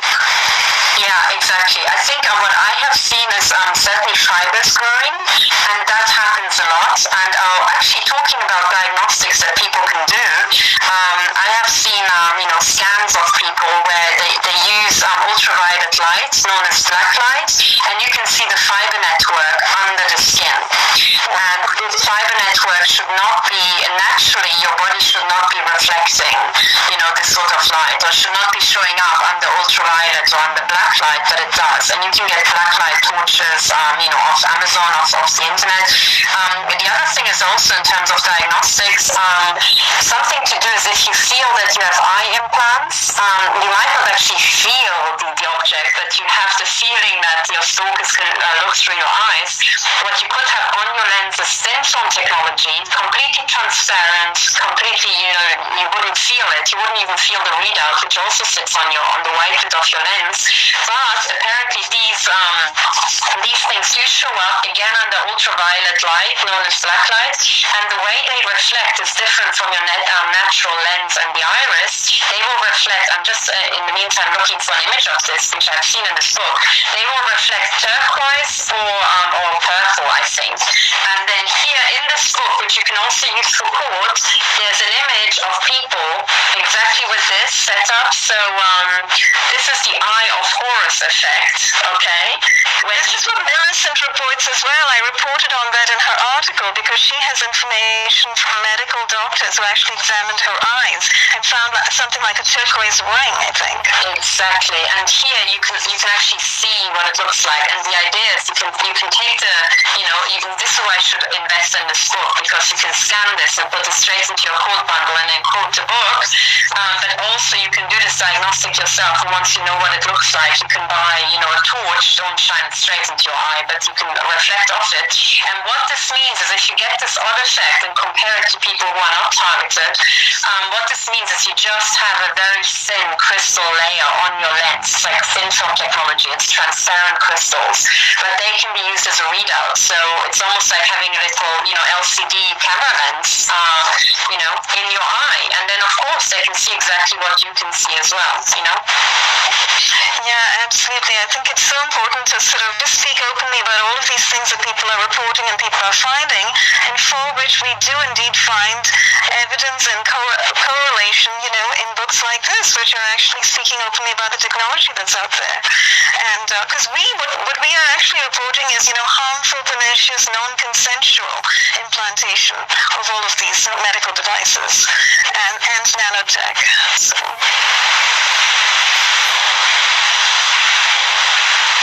I think you might have to unmute Millicent. Oh.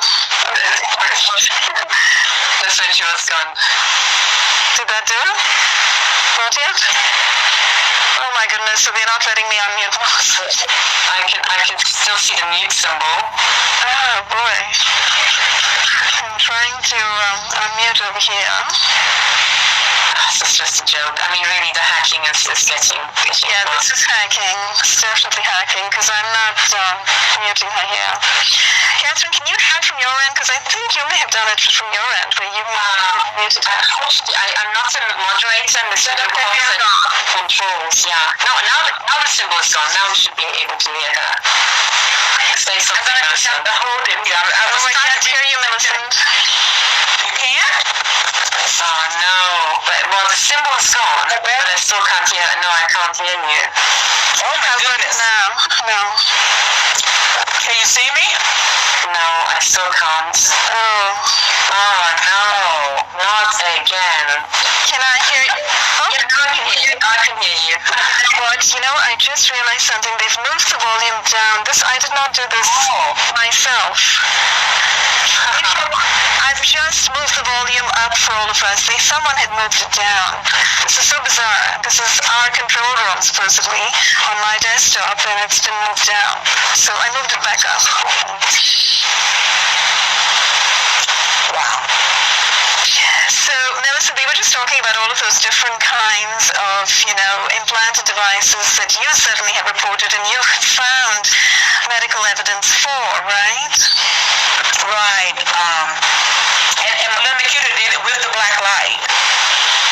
Sorry, just before you start, can you turn the screen down? Because bit further.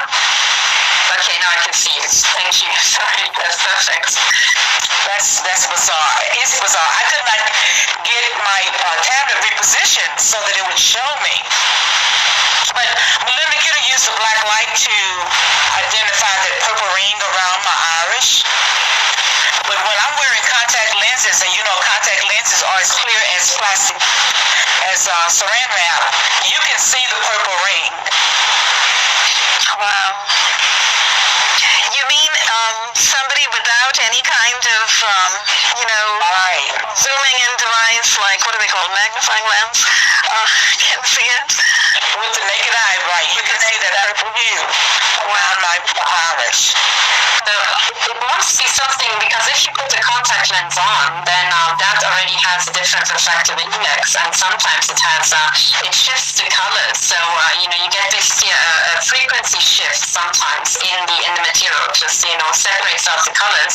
So then if it makes it visible, it means that it double the refractive index of the implant plus the contact lens amplifies the effect of the thin film technology that's on your lens. But it's really good to know for people. So, maybe buy some. In Europe, you have these disposable contact lenses, with no strength or barely any strength. You can buy it for a few euros. And, just put it in and see if you can actually tell a difference. That's an idea, because that's exactly what I do when I'm wearing the contact lens. You can clearly see it. And is it something that a hard lens that you're wearing? No, I'm wearing soft lens. Yeah. See, that's perfect, because here certainly you can buy it in like a shop where you can buy shampoo and stuff like that. You can buy contact lenses these days for barely like a few dollars, like equivalents. Wow. Yeah. You have to pay hundreds of dollars over here. Really? Oh my God. You have to get a prescription and all that. You can't just buy them off the shelf, I don't think. Yeah. Right. You can these days. And it's just a piece of, transparent plastic, so there's no reason why it should be so expensive, Well, are you talking about decorative lenses or something that are not prescription? What's the refractive index? So you can just choose, is it like 1.75 dioptries or minus 1.75 and so on, or 1.5? That's really interesting. For a long time I used to wait till I went home to India every summer, and then I would renew my contact lenses over there, and then I discovered, well, the price over there has shifted up, and it's exactly the same as the American prices now, so it's pointless. Might as well get them here. But it's still about $500. That's insane, because to manufacture transparent bits of plastic of this size, I mean, you could just manufacture, like a ton for what, $5 in some Chinese, plant. That's very interesting, because, in a sense, contact lenses are something that are sort of socially acceptable, right? Over time, culturally acceptable.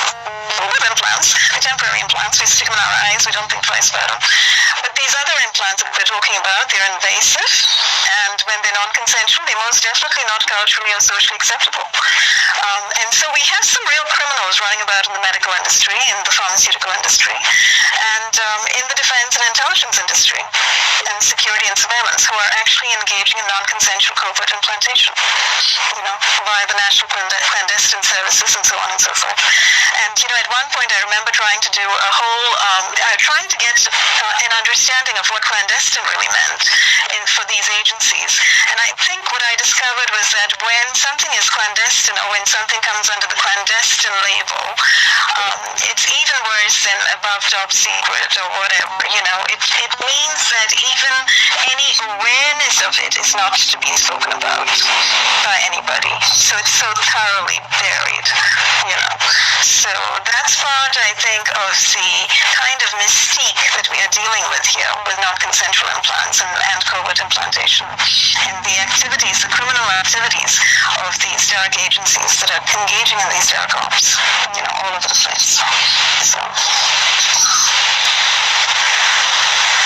but in any case, sorry, Catherine, your mic is turned off. Remove your screen. You are showing only part of your body. Oh, really? Yeah. Can you see my face? I can see your face, but part of the left side is cut off. Push it over to your left side. Yeah, that's good. That's good. Okay, I'm wondering if, you know, the kind of the video that's showing on each of our desktops is accurate or not. I guess we'll find out when we look at what's shown up on the screen finally for everybody else. But because I couldn't find the image. Yes, when I was talking, I couldn't actually unmute myself. But one of the things I wanted to throw in, and I know, you know, for people who haven't been following this crime cartel for a very long time, it's always a bit, you know, out there when I mention it. But you have to take into account what cartel signaling, so what the cartel itself puts out as advertising. And one of the things that I've shown before, but I will just remind people so that they have a mental image of what we're talking about. Cartel signaling, you know, occurs in music videos, and if you look at the Taylor Swift video called "Ready for It," they actually show you these eye implants. Okay, so here it is. It's kind of like stylized, but that's exactly what we're talking about. And the person who has an eye implant on their lens, they can be, if they don't know they have this eye implant, they can be shown all sorts of stuff. So here it kind of implies that, you know, the person sees some sort of diagnostic, almost robotic set of information. But the reason why I make such a big thing out of that is, first of all, the cartel has been advertising this for a very long time, quite blatantly, quite out there. Also, they're advertising it as something cool to have.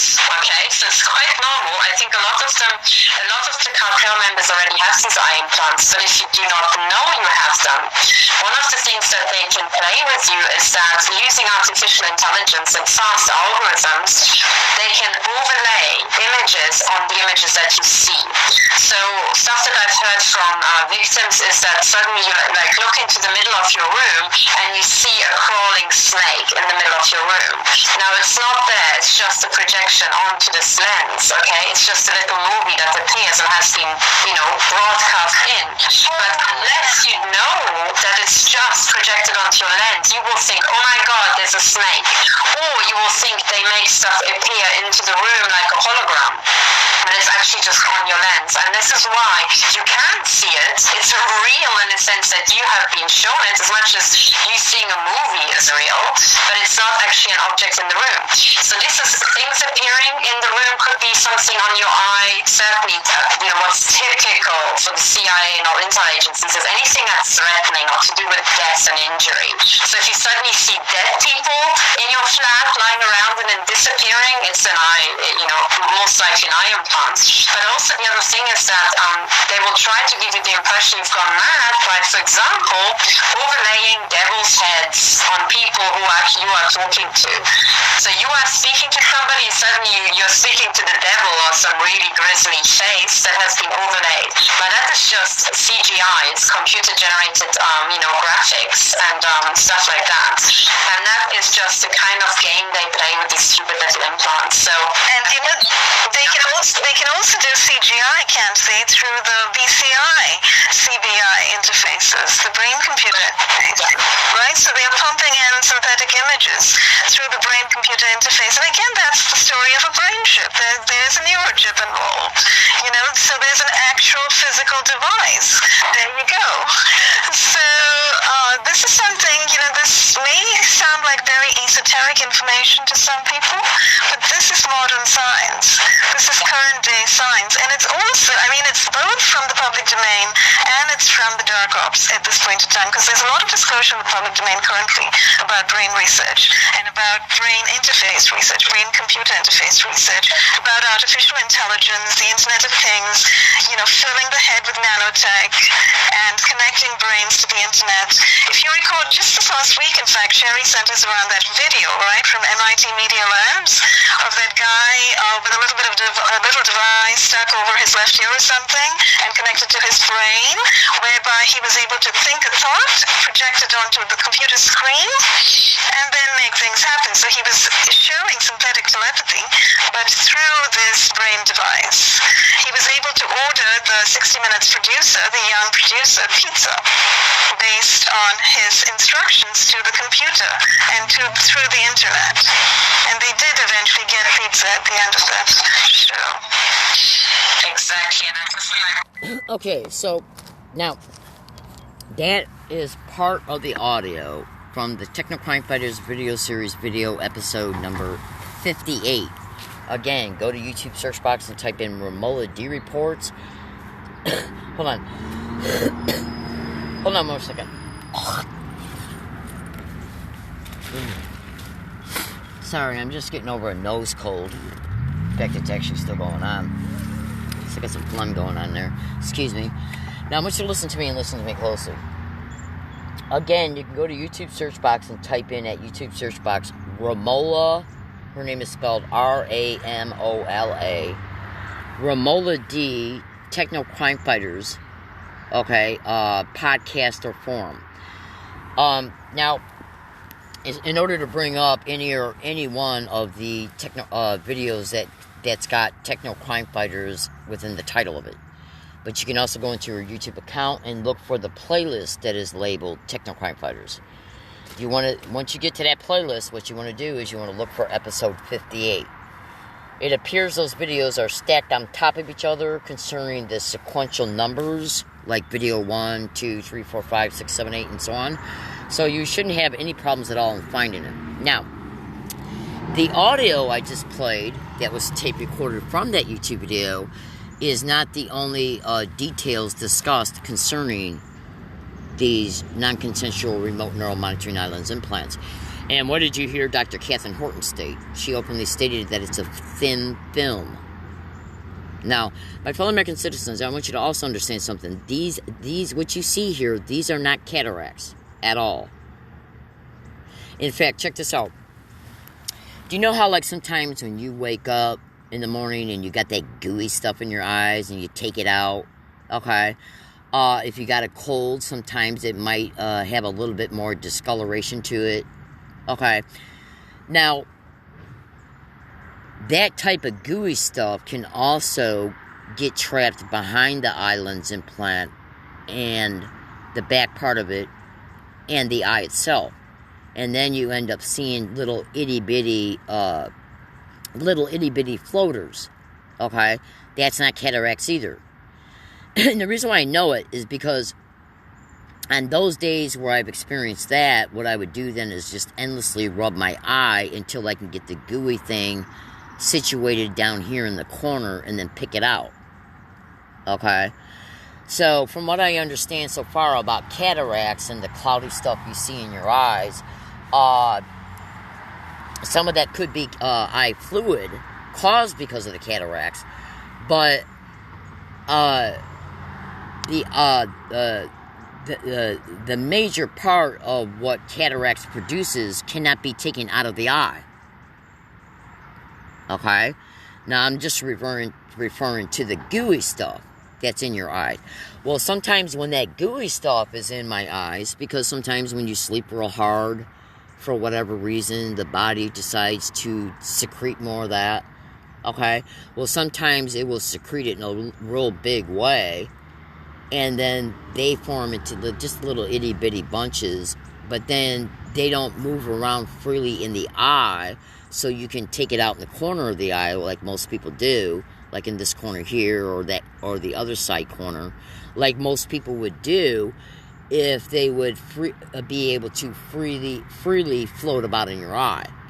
or if they're trapped like right on the rim of the eye, you could then rub your eye to kind of get it disjointed out of place so you can take it out of the corner of the eyes. Well, if you got these remote neuromonitoring eye lens implants in you, sometimes that gooey shit can get stuck behind the back part of the eye lens implant and the surface of the eye, so you got to endlessly rub your eye in order to get it reintruded away from that so you can take it out from the corners of the eyes. So if you ever see a video where these remote neuromonitoring eye lens implants may be visible in any measure in those videos, and then if there's any gooey stuff that might be trapped between the surface of the eye and the back surface of the lens implant, that's not cataract shit. That's just the gooey, normal eye fluid that secretes in all human beings' eyes.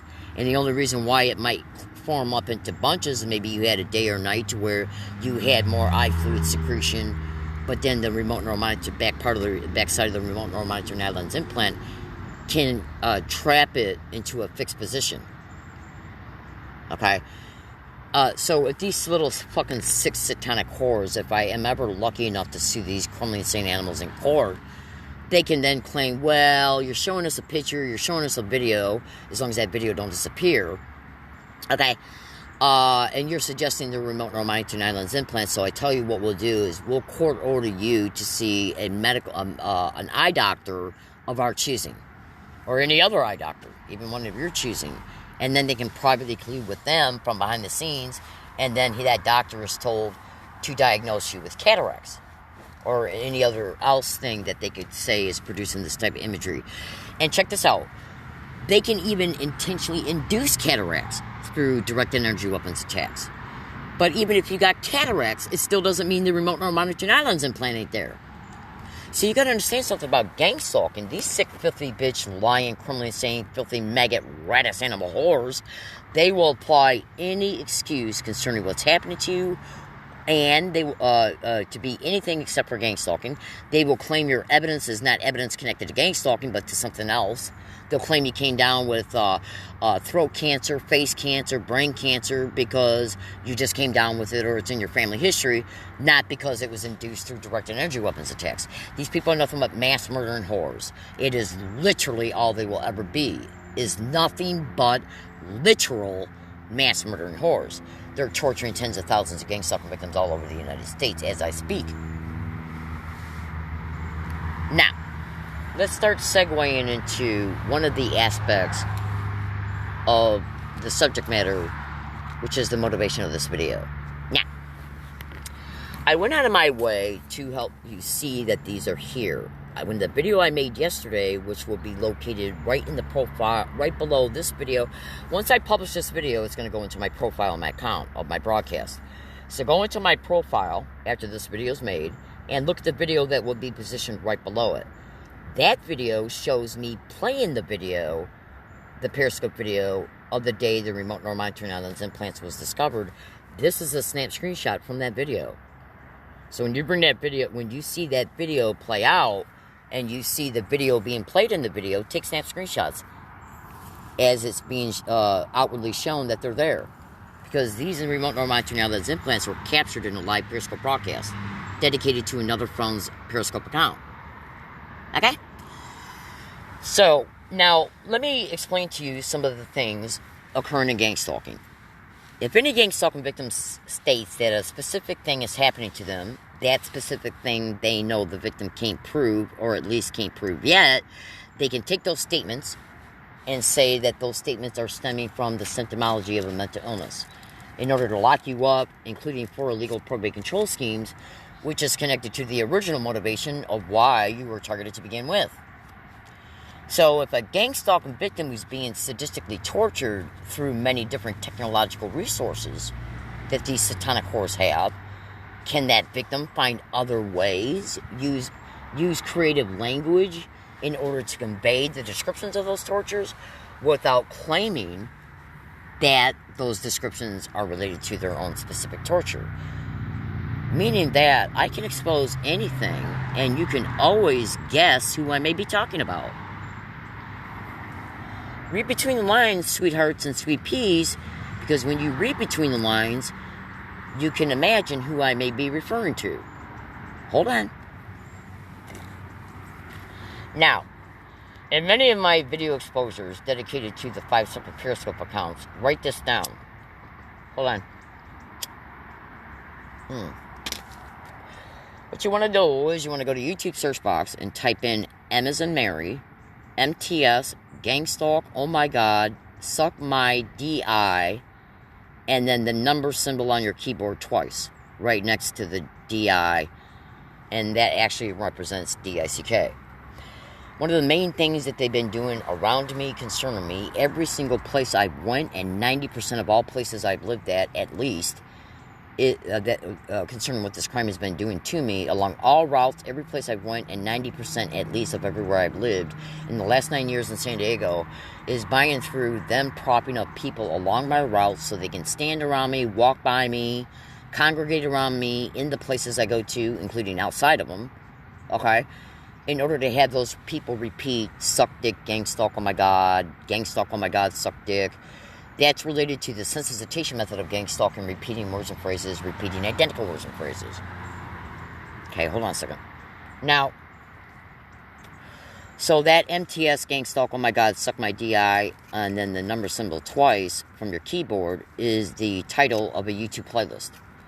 Now, that's an older YouTube playlist, one of at least 40 that's online right now, that's got massive evidence in it that openly shows you what? That people are being propped up around me to repeat it. Some of the videos will show that it's being massively, continually repeated as I'm in the environment that it's being repeated at. The only way that that can be done is by and through illegal criminal tracking. They got to know where you're at in order to prop up the harassment. Now, that's actually connected to the motivation, though, of brain entrainment. And when you're being harassed, the gangstalking victim is going to have a thought response, an internal thought response, and more than likely some intentionally stimulated emotions like anger, hate, even fear, because when you realize you're being stalked, that's going to induce fear. So while they're auditorily brain training you by forcing the brain to hear the same phonetic sounds, the sounds that the words make, the brain is also being stimulated to experience specific emotions based concerning the harassment. That now becomes not only a neurally entrained pathway, auditorily neurally entrained pathway, but it now becomes an auditorily and neurally entrained pathway that stems up into a neural network, because now brain states and emotional clusters are being connected to it. Okay? And then they heterodyne the EEG signature frequency readouts, okay, their potentiated frequency readouts, and the emotional cluster frequency readouts. Alright, and so just research heterodyning, remote neural monitoring, and gang stalking extensively. Some of the people that you can research concerning this would be ex-CIA Dr. Robert Duncan, Dr. John Hall, satellite terrorism, and so on and so forth. Now, let me go back to one of these snap screenshots, because when I played that audio to you that you just heard a couple of minutes ago, you heard Romola D say, when Dr. Catherine Horton said they can project imagery of snakes being in your room, so that you're being tricked into believing that a snake is actually in your room. Okay. Living room, bedroom, whatever. And that's because what they're doing is that these remote neural monitoring eye lens implants, it enables them to send imagery to it. That imagery is then processed through the retinal nerve to the optical nerve to the visual cortex, and then your mind sees it. And that includes these remote neural monitoring eye lens implants being used for electronic synthetic dreams connected to gang stalking and remote neural monitoring. Google all my statements. And all of those electronic synthetic dreams connected to remote neural monitoring are nothing but sadistic torture, where you're forced to see women being raped, children being hurt, animals being hurt, bestiality images, a bunch of sick, vile shit. Now, when Mola D said, as they were talking about that, she said, another thing that can assist in this is a BCI implant, is a brain-to-computer interface implant. Now, this brain-to-computer interface implant, all you got to do is Google that description to gang stalking, and you'll be able to eventually find this pictorial attachment so that you'll be able to read out the text that's associated to it. Because all these little texts right here have a little line that go from the brain to the text, showing that the description of each text is dedicated to the area of the brain that is being monitored and even neurally influenced and or stimulated as a result of that function of the brain interfacing with the implant. And that can include also anything that the computer is sending to the brain, including the visual images. So they can even send visual images to the visual cortex through just the brain-to-computer interface implant. BCI implants. And the imagery that is sent to the visual cortex, either through the islands implant and or just directly to the visual cortex as a result of you having a brain-to-computer interface implant, that is done and created through high-definition visual equipment, which also has very sophisticated visual software, like computer graphics interface and much more. Shit, there's even some Hollywood movies that are being made that shows a lot of computer-generated imagery in it. Okay? So, imagine going to sleep at night, and you fall asleep, and you endure a 5-hour dream watching women being sadistically raped, sadistically beat up, sadistically tortured. Same thing concerning it happened to kids. Seeing people having sex with dogs. Seeing people sucking the dick of a horse. That's how sick these fucking sick fucks are. You need to know the truth. And by the way, in at least one of the Techno Crime Fighters video series videos, it shows Romola D talking about this. Okay? Your United States government and its intelligence agencies and the state, county, and local cops connected to these crimes and all the other satanic bastards who are connected to this sick shit, including the hospitals and the doctors and the nurses and the administrative staff, are nothing but wild, demented, depraved, sadistic, criminally insane animals. Period.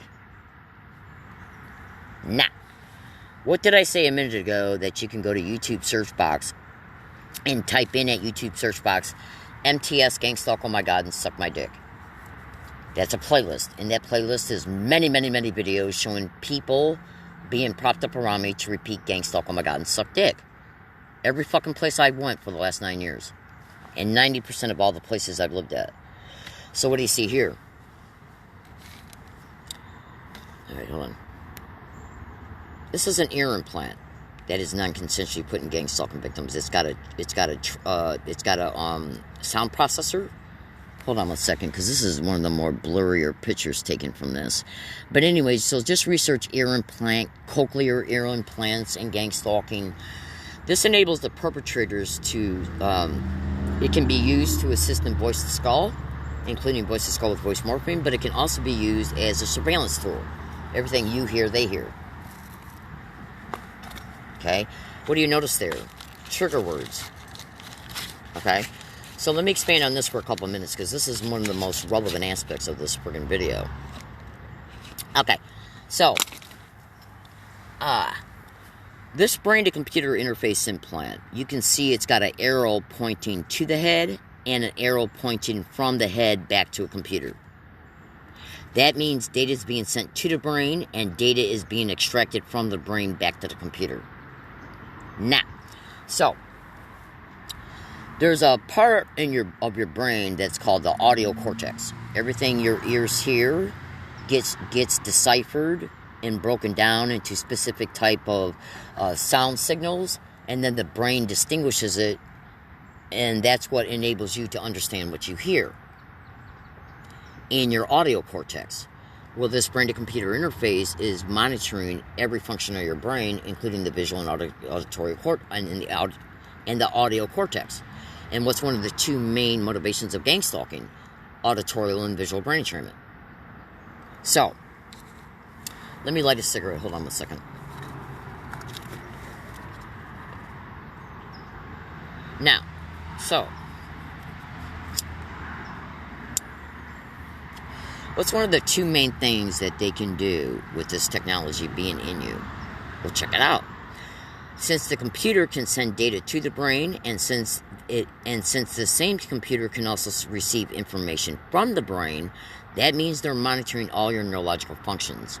And it also means they can send data to the functions of the brain, including brain stimulation, visual imagery, voice to skull with voice morphine. Okay, but that can also be achieved through the ear implant. And then it can monitor all your brain states, and it's also massively assisting in entrainment. Hold on. Now, so let's break this down a little bit further. So, what I'm showing you right here is that this ear implant has got a sound processor. Just go to Google and type in at Google brain-to-computer interface implant and gang stalking and cochlear ear implants. Hold on. Sorry about the interruptions. Cochlear ear implants are spelled it's spelled CHOLEAR. Now these are under the skin. These are not the type of ear implants that get rested inside the ear on the outside. These are underneath the skin. You can't see them at all. They got electrodes right here on the cochlear part of the ear that are electronic electrodes. It's got a sound processor and I believe some type of receiver. Okay? And you notice how trigger words are there. Keep that in mind because I'm going to expand on that in a second because it correlates to my follow-up statements I'm getting ready to make.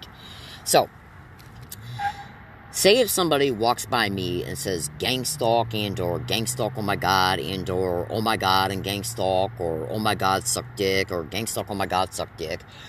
That, if you got an ear implant in you, that gets processed through the sound processor of the ear implant. It gets sent to the cochlear part of the ear. That then gets sent to the audio cortex, and they're monitoring every function and feature of the brain through the brain-to-computer interface implant. Now, and the monitoring means that everything that the neurological system is processing, that data is getting sent back to their computer. Therefore, they're able to determine that the ear and the audio cortex heard gang stalk, oh my god, and suck dick.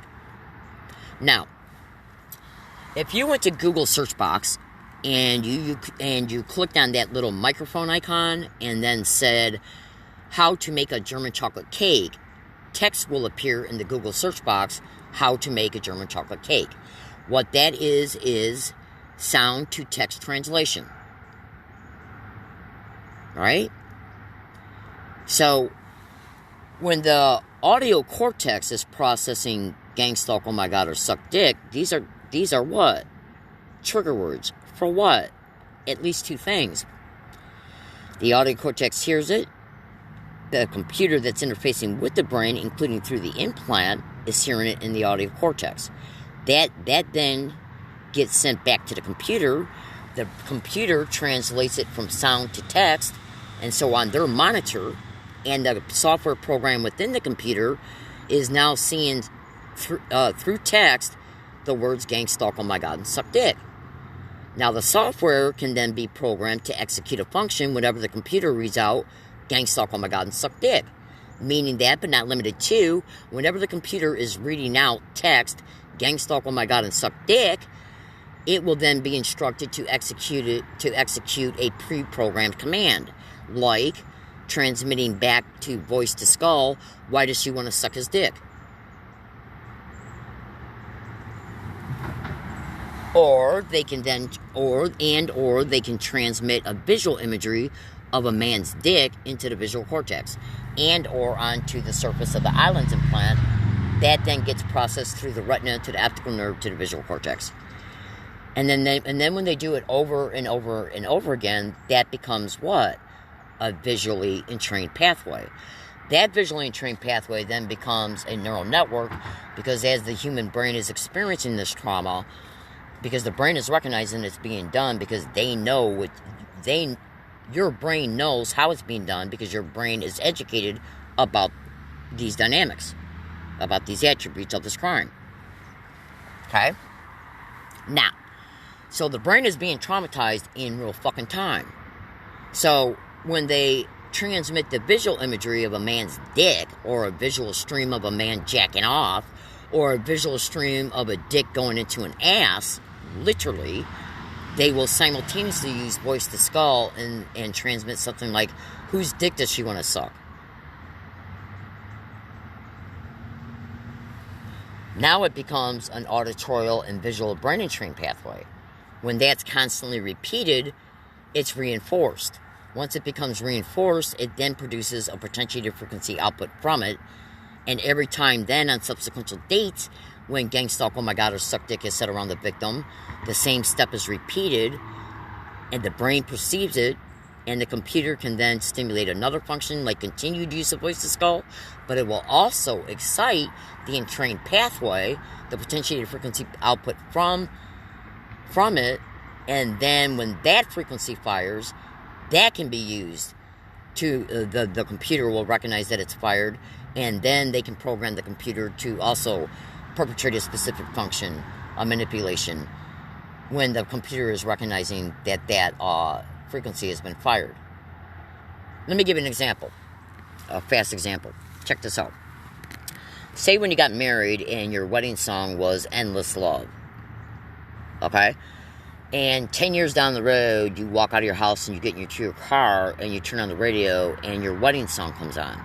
As a direct result, your brain is going to start retrieving visual memories of your wedding day. That's because that entrained pathway has got a lot of emotions connected to it. It's a milestone in your life, so it's a very deeply ingrained, entrained pathway. Now, even though it doesn't necessarily have a lasting high potentiated frequency output from it, because it rarely gets stimulated because you rarely hear the song. But since the song has such relevance to a visual memory, it doesn't take much to excite it. Once the brain recognizes what it is through association, it will then stimulate those visual memories. They know all of this about the brain. Okay? And what are they saying along my routes? Gang stalk, oh my god, suck dick. And what does this say? Trigger words. Down here, it openly shows that gang stalking is directly connected to the trigger words. The sound processor of the ear implant hears it, deciphers it, and then other implants are activated. Like, including the brain-to-computer interface implant. Now, I want you to listen to another thing these 6 satanic fucking whores are doing to victims. Let me bring back up the gallery so I can bring back the remote neuromonitoring lens implant.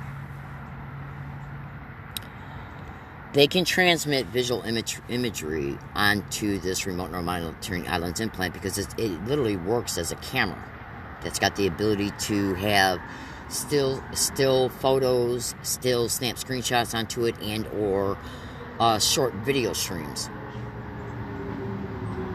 So, but what's also happening concerning what's being reported is that they're recording everything you see through these lens implants.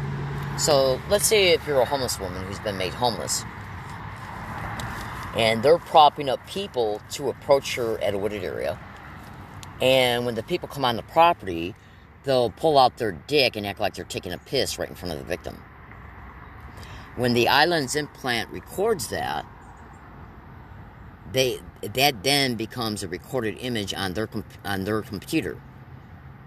Then they can program the computer to retransmit back that visual image either onto the remote neuromonitoring lens implants and or the brain-to-computer interface implant, so that when a gang stalk, oh my god, and suck dick is said, when the ear implant processes that, and then that gets sent to the brain-to-computer interface implant, then a pre-programmed function is programmed to execute to transmit the visual image that was recorded of a man pulling out his dick in front of you, so you are forced to see it again in your visual cortex as a result of it being placed back onto the remote neuromonitoring lens implant.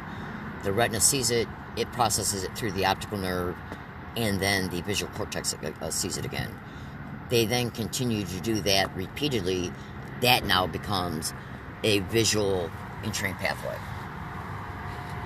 So welcome to the non-stop sadistic torture of a gang stalking victim that they could be doing this to.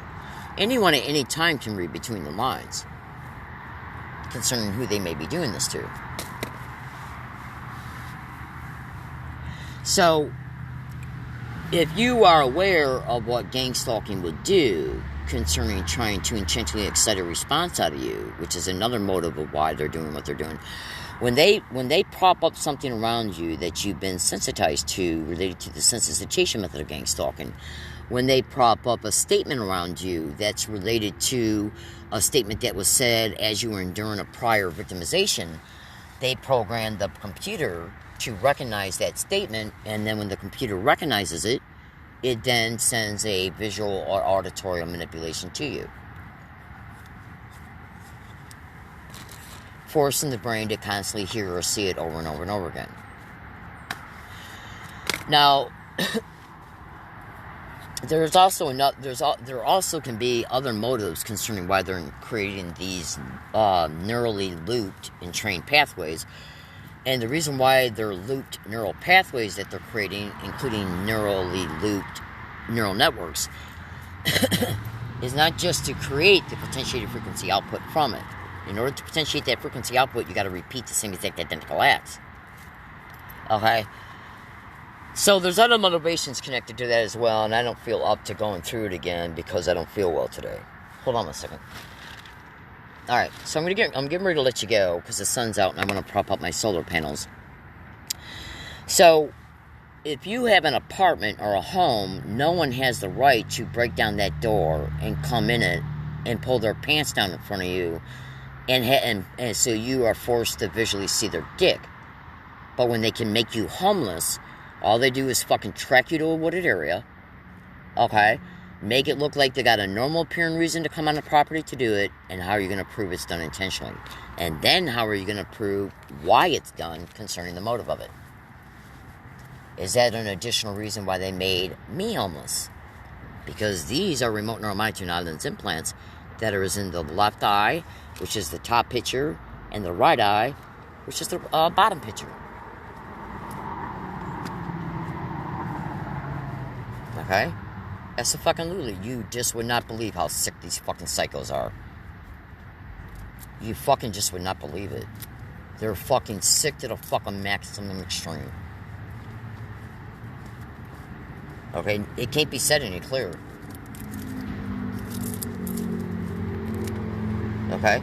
They can program this brain-to-computer interface implant that is also interfacing with the ear implant, so that when the ear implant processes any other sound that you've been sensitized to, like the sound of a muffler, the sound of a landscaping tool, the sound of a lawnmower, the sound of a car horn honking, the sound of a bang, the sound of a click. They can program that fucking computer to execute any one of these 6 sadistic commands as a direct result of anything that the ear implant is forced to process around you.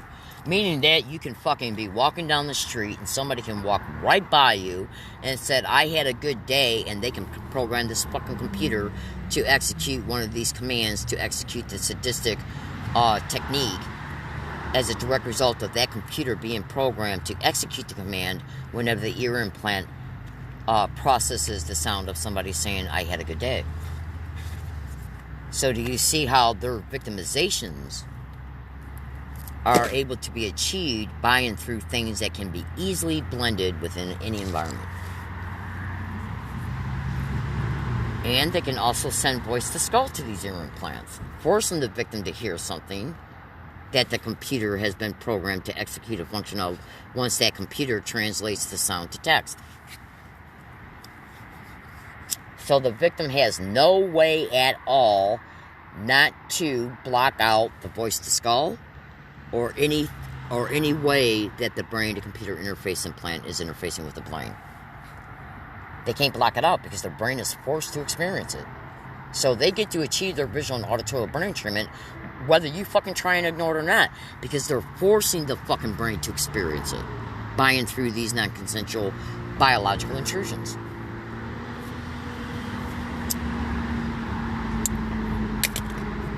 They're fucking forcing it. And over here are spinal column implants and a back of the head implant. I got a bump right now on the back of my head that's the size of a fucking pea, and it won't move out of place. It moves around just a little bit, but it won't move out of place. Oh, and by the way, I forget what month it was. I think it was January 2020. I went to Scripps Mercy Hospital out here in La Jolla, San Diego, and told them to take a CAT scan of me because the back of my head was hurting. Well, when the CAT scan came back, if it was my CAT scan report, because it's also being reported that these fucking satanic rats are telling doctors in hospitals, medical centers, medical clinics, and even private practices to fake the test results. Because they don't want you having any proof of anything that's been done to you, including directed energy weapon damage, ultrasonic sound bone conduction, traumatic brain injury from the directed energy weapons, and or any implants in you. They can't have you walking away with fucking proof. But what's one of the things that the body and brain will do if you are implanted? Well, one thing that can appear on the CAT scan's result is a calcification, which is also thoroughly discussed in the Technocrime Fighters video series, video number 58. It's openly discussed. Hold on one second.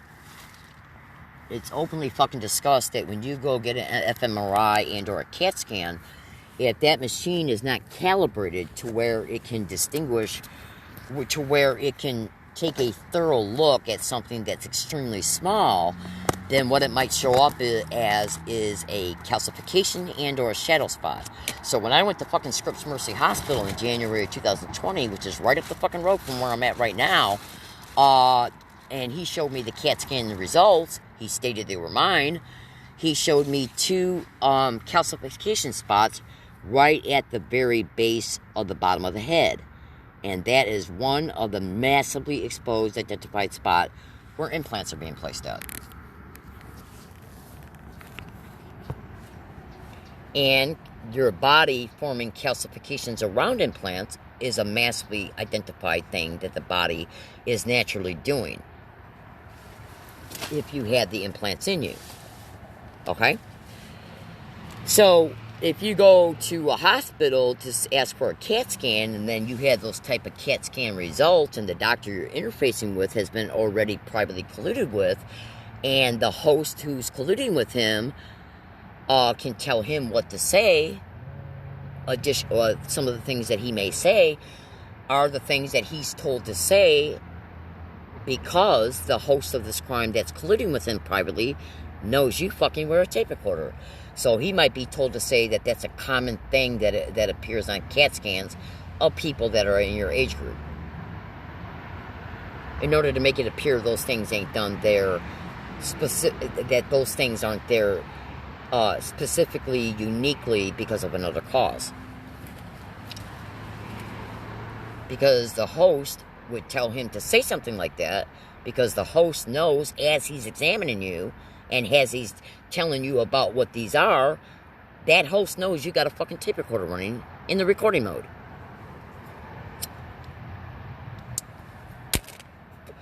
Plus, that doctor was probably colluded with to claim it's just a calcification. Okay, he's now got a normal appearing excuse for unintentional misdiagnosis. Because that's the only thing that appears to be appearing on the CAT scan. But from many testimonies I've seen on the internet, it's extremely possible to identify these implants for what they are if the fMRI and or CAT scan and or X-ray can be calibrated down to a smaller calibration that would enable these machines to see them. And plus, if you're being hit with directed energy weapons and they're sending some of that directed energy weapons to the implants, well, your blood is going to show radiation in it. Do you honestly think that the deep state's going to fucking allow you to get a blood test and accurate, truthful blood test results? That's fucking absolutely not. Not the great majority of the time they won't. So you need to extensively research Roger Tulsa's electronic harassment YouTube videos. It shows him openly stating doctors and hospitals are being threatened to lose their license if they assist gang stalking victims concerning implantation. This is done so you walk away with no motherfucking medical proof about the implants themselves and concerning that the implant, because if you can get record showing that these implants are there, and you back them up with extremely descriptive statements concerning how they're being used, including the fact that they're being used for non-stop sadistic torture day in and day out, week after week, month after month, and year after year, until this torture intentionally induces your death. If you got a report showing that they're there, those implants, combined with your statement and any other proof you might have about any aspect of the targeting, because some tape recorders can pick up voice to skull. Say if you're a gang stalking victim, whether you got an ear implant in you or not, and people have been propped up along your routes every single fucking day that you've been any and all places you've been to, and they have repeated gang stalk, oh my god, and suck dick continually, the great majority of the time of each one of these days, then if you went to a hospital and told the doctor to hook you up to an EKG machine, and then you played a tape recorder that showed somebody saying gang stalk, oh my god, and suck dick, guess what that fucking EEG machine is going to show? It's going to show an extreme spike on the readout, because the brain is emitting a strong electrical frequency output excitation. So that's undeniable proof right there that they have you neurally entrained. Do you think they'll allow you to do that? Of course not.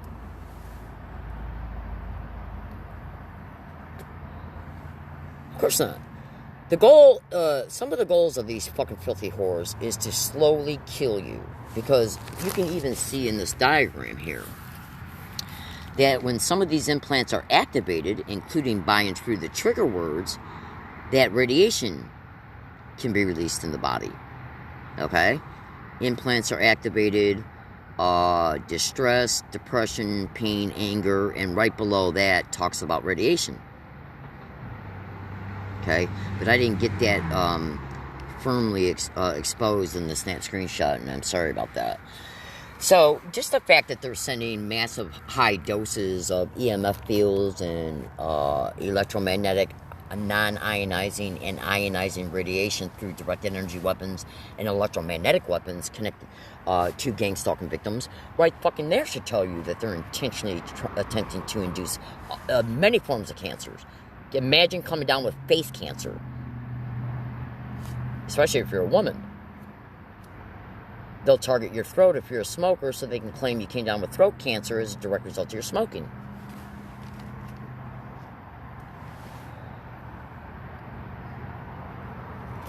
So they can make money off of treating it. Or they'll just fucking induce cancer into you, not allow it to be treated, so you end up dead in order to stop the whistleblowing. And in order to cash in on a third-party life insurance policy taken out by a syndicate member connected to this nationwide organized crime syndicate, and that person can even be living in another state when it occurs. Because the doctors are sending the death certificate into the conscious awareness that the victim has been killed. And so then they take that information and then claim the insurance policy on the victim. These are satanic whores.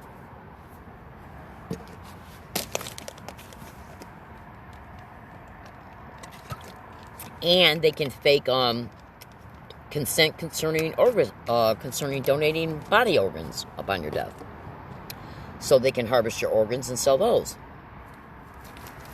So, my fellow American citizens, this is just one aspect of what a specific gang stalking victim is going through. Who do you think that victim might be? Imagine seeing visual imagery in your visual cortex of a human being sucking a horse's dick. And while that person is forced to see that, they're being mocked about it through voice to skull. Like, how could he do that? How could she do that? Because they can even incorporate a gang stalking victim's physical imagery within the sophisticated visual software that they got. So in order to make it appear that that's your own physical imagery sucking the dick of a horse. You know, like when you dream, the great majority of a human being's dream shows that person who's dreaming, their dreams show their own visual imagery in their dreams. Well, they got technology. I've seen it exposed in many videos that are exposing this crime. Okay? Where they got visual imagery, where they can take your visual representation, what you look like, When you look in the mirror and see what you look like, they can take that visual imagery, incorporate it within software, and then incorporate other people's visual imagery within the software, and then have it engage in specific acts, like you being raped, you begging to suck somebody's dick. Welcome to your sick bitch demonic government. And then while the victim's enduring it, like if they're enduring it, because you can endure that while you're awake too, they can transmit through voice of skull, why does a bitch want to suck on somebody's dick? This is fucking literally how sick these fuckers are. Literally. Why do you think I'm being so descriptive?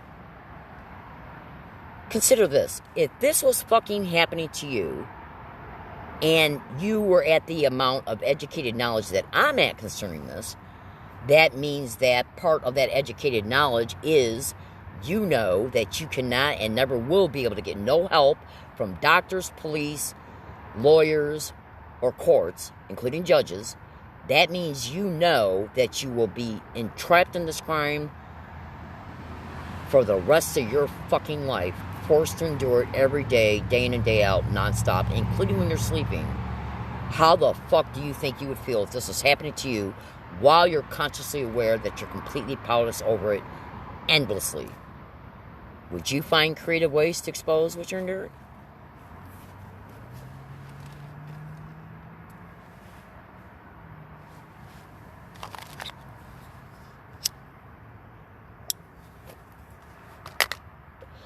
These fucking sick, satanic fucking bitches will literally use your own parents to gaslight you, to say things to you that are related to this crime, that's related to the sensitization method. Imagine your own mother or father saying something to you that's directly connected to this crime, where there is no way whatsoever at all that that parent could know that. There's no way that parent could know that at all, unless that parent was told to say it by an organized crime connected member connected to this crime. Imagine that parent threatening to call the police on you if you don't call, under the guise of, well, you're not calling us, so we don't know what's happening to you, so we're going to call the police so they can look for you. The same fucking police department that played a role in a staged event that led to your sexual human trafficking. So then the police have a normal apparent reason to come and find you, so they can make continued updated falsified police report about your living situation, and then eventually use that in court after a staged event and claim Miss Williams can't take care of herself, we better take illegal probate control of you. They put you in a group home, and then you're endlessly, sadistically raped after you have been forced to eat or drink something that's got the date rape drug in you. Imagine your parents being connected to that type of event that produced the results that assisted in obtaining that illegal probate control, where then all these other sadistic crimes happen to you. Imagine that happening to you, where your own fucking parent was threatening to contact the fucking police department that played a role in a staged event that happened to you on an earlier date, and as a result of that staged event, you ended up massively sexually human trafficked. While the parent creatively lets you know on prior occasions that they have been influenced to participate in this gang-stalking crime by saying something to you that you've been sensitized to, and or something that there's no way that they could know unless they had been approached and told to say it by an actual syndicated member. And that includes a sister or brother doing the same thing. Imagine that fucking happening to you. Imagine a police that was responsible for that type of event that led to that type of exploitation, who then can continually have control over your circumstance to lead you to illegal probate control through staged probable cause at staged events that produce the documentation that then assists in illegal probate control that is directly connected to massive sexual exploitation of you in the past. Imagine a rapist having control over your life. Because what the fuck does rapists do? They love taking you from one place to another to fucking rape you. So look at the mind rape connected to that. While you're going through all these other sadistic traumas endlessly. Directed energy weapons also produce a long-lasting physical resulting traumatic brain injury. Ultrasonic sound bone conduction can induce non-stop consecutive concussions. So they're literally killing the brain while they're entraining it. Okay? So my fellow American citizens, I wanted to make this video today to showcase to you what's being exposed concerning what gang stalking crimes are being reported to be doing. Always remember, all you got, and check this out, the synthetic electronic dreams that gang stalking victims are forced to see in their visual cortex, able to be achieved through remote neural monitoring, has even been exposed on national radio shows. And it's all over the internet. It's even exposed in books written about this fucking crime. Now, yesterday, I ordered the book through Amazon, Brain Implants and Messages, written by Dr. Hildegard Staninger, who's also worked with Melinda Kidder, with many fellow gang stalking victims who have discovered implants in multiple victims. I can't see her because she's requesting that I have a doctor's referral to get tested and have 5 letters from people that I've known for 5 or more years so they can validate, I guess. She didn't really expand on why the letters were needed, but that's what I have received from her would be needed in order for her to test me. Well, how the fuck can you have a relationship with 5 different people for 5 straight full fucking years if this crime intentionally destroys your relationships in order to socially isolate you? And she even knows that because I've seen her talk about the fact that gang stalking victims are isolated in some online interviews.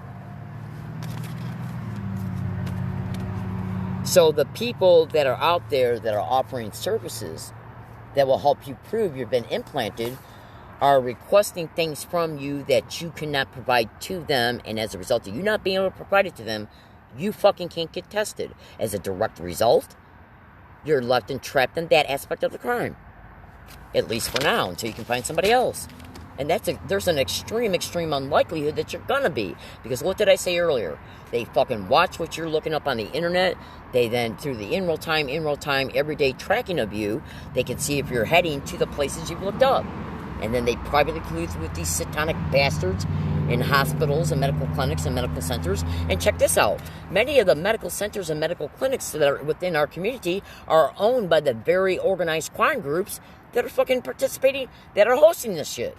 And the Department of Homeland Security has been implicated in that. So Google their sick bitch, demonic, and implicated ass to this crime.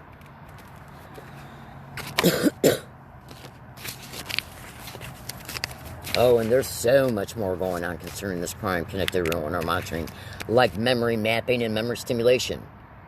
Okay? Memory blanking. And make no mistake about it, remote neural monitoring, the supercomputer that it's in, that's interfacing with the victim's neurological and biological system, also has the integrated technology of at least voice-to-skull, including voice-to-skull with voice morphing. My name is Leslie Williams. I live in San Diego, California. I'm a target victim and activist concerning the continued criminal expeditions of what is known as gang stalking. I do not do any type of illegal drugs whatsoever. Ever. I do not drink alcohol in any way, shape, or form. The last time I had drank alcohol was in 2012. On that date, I only had 3 wine coolers that were either 6 or 8 ounces. And I drank those as I was by myself. I have not been intoxicated. I have not had one alcoholic beverage since 2012. And before that, it was 2 years before that, before I had one. And then years before, and then at least a year or 2 before that, before I had that one. Okay? I had no mental illness whatsoever. And by the way, do you honestly think that the falsified diagnosis of schizophrenia, why do you think they would pick that type of false diagnosis? Well, what do people who actually have schizophrenia, what do they endure? What do they endure as a result of those symptoms from that mental diagnosis? Hearing voices and seeing things. And what are the ear implants being used for, concerning what's being reported that they're additionally being used for? Voice to skull, hearing things. What is the either and or the BCI and or eye lens implants being used for? Forcing the victim to see things in their visual cortex. What's another capability of remote neural monitoring? Memory blanking, thought interruption. Now, if you can do that against the victim as the victim is being questioned in court through a police officer and or a doctor, then you can make the victim forget information. You can interrupt their sequential thought process, And as a direct result, they can claim you got dementia and lock you up in an illegal probate control group home under the guise of you can't take care of yourself because you got Alzheimer's or dementia. They're fucking treating human beings like straw people, and they're intentionally inducing these artificial effects on the victim in order to make it appear that the victim's got it, and to even trick the victim into believing they got it if they don't have this type of level of educated knowledge. This is your sick bitch, lying, demonic government. These fucking psychotic, demonic, satanic, murdering, raping whores will do this to each and every gang stalking victim non-stop, every single day, week, month, for years at a time, where the only thing that is left of that victim's brain is nothing but a non-stop, massive, traumatic brain injury brain that is still experiencing traumatic brain injury in real time and non-stop consecutive concussions in real time, while the brain is kept in a non-stop disassociated state, because the brain is experiencing non-stop massive trauma every second. So in closing, I want you to take another look at this. Let me go back into the snap screenshots in this gallery. When you go to Google and type in U.S. diplomats hit with sound and microwave weapons at the Cuban embassy, it's widely reported and has been reported on national radio show that they were hit with the same exact identical weaponry that gang stalking victims are being hit with. In some of their interviews, it shows them stating that they've been diagnosed with traumatic brain injury and consecutive concussions. The fact that this technology can induce that has also been exposed by doctors and scientists online. And their exposures concern this technology and gang stalking crimes. Look at this fucking shit. Okay? In fact, check this out. I can use this phone I'm pointing to right now. It fell out of service contract yesterday. So check this out. Well, actually today. But this is an app that can be used without the phone being in an active service contract. So let's look at that right there. That's one.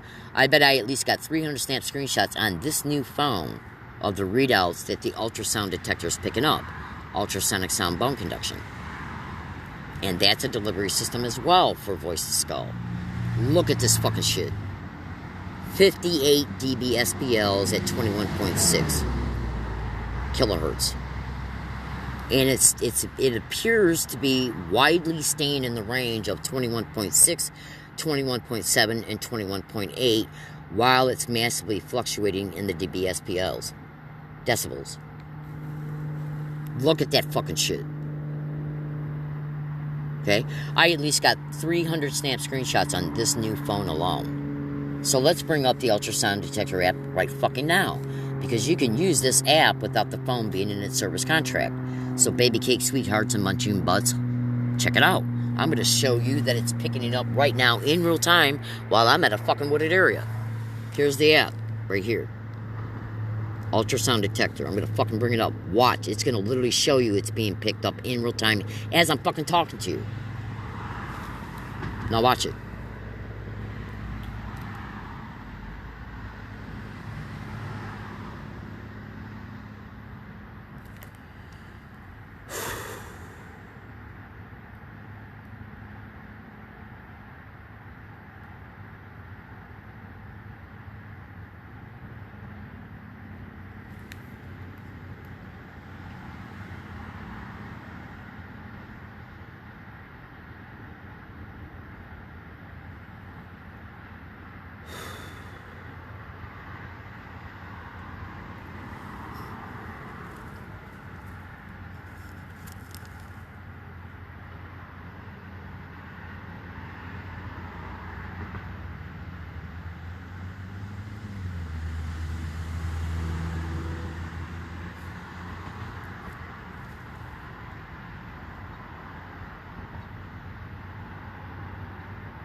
Say if a victim who's experiencing ultrasonic sound bone conduction so it can be used as a delivery system for voice to skull, do you think that when that voice to skull transmission occurred, it would show a specific decibel level being hit? Now that one right there went up to almost 50 dBSPLs.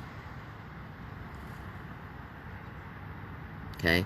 I'm at a fucking wooded area. I'm at the octopus tree location right fucking now. I'm even going to show you the octopus tree. Hold on.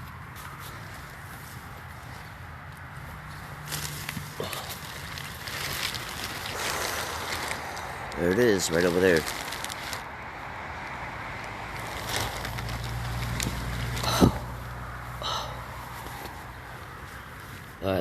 And that's, the app was still running as I was showing you the tree. Look at that. It went way up past 50. Okay? Now, do you really think that's happening in real time at a fucking wooded area if nothing's going on? I can't save this in real time event because you can send it to your email account, but I can't do it now because this phone fell out of service contract actually this morning.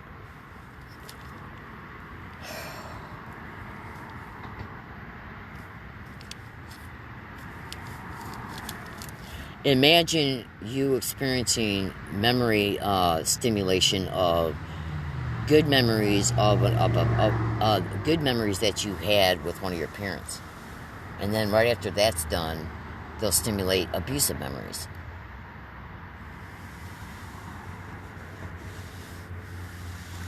And a lot more can be going on simultaneously as that's occurring. I'll eventually make a video about that.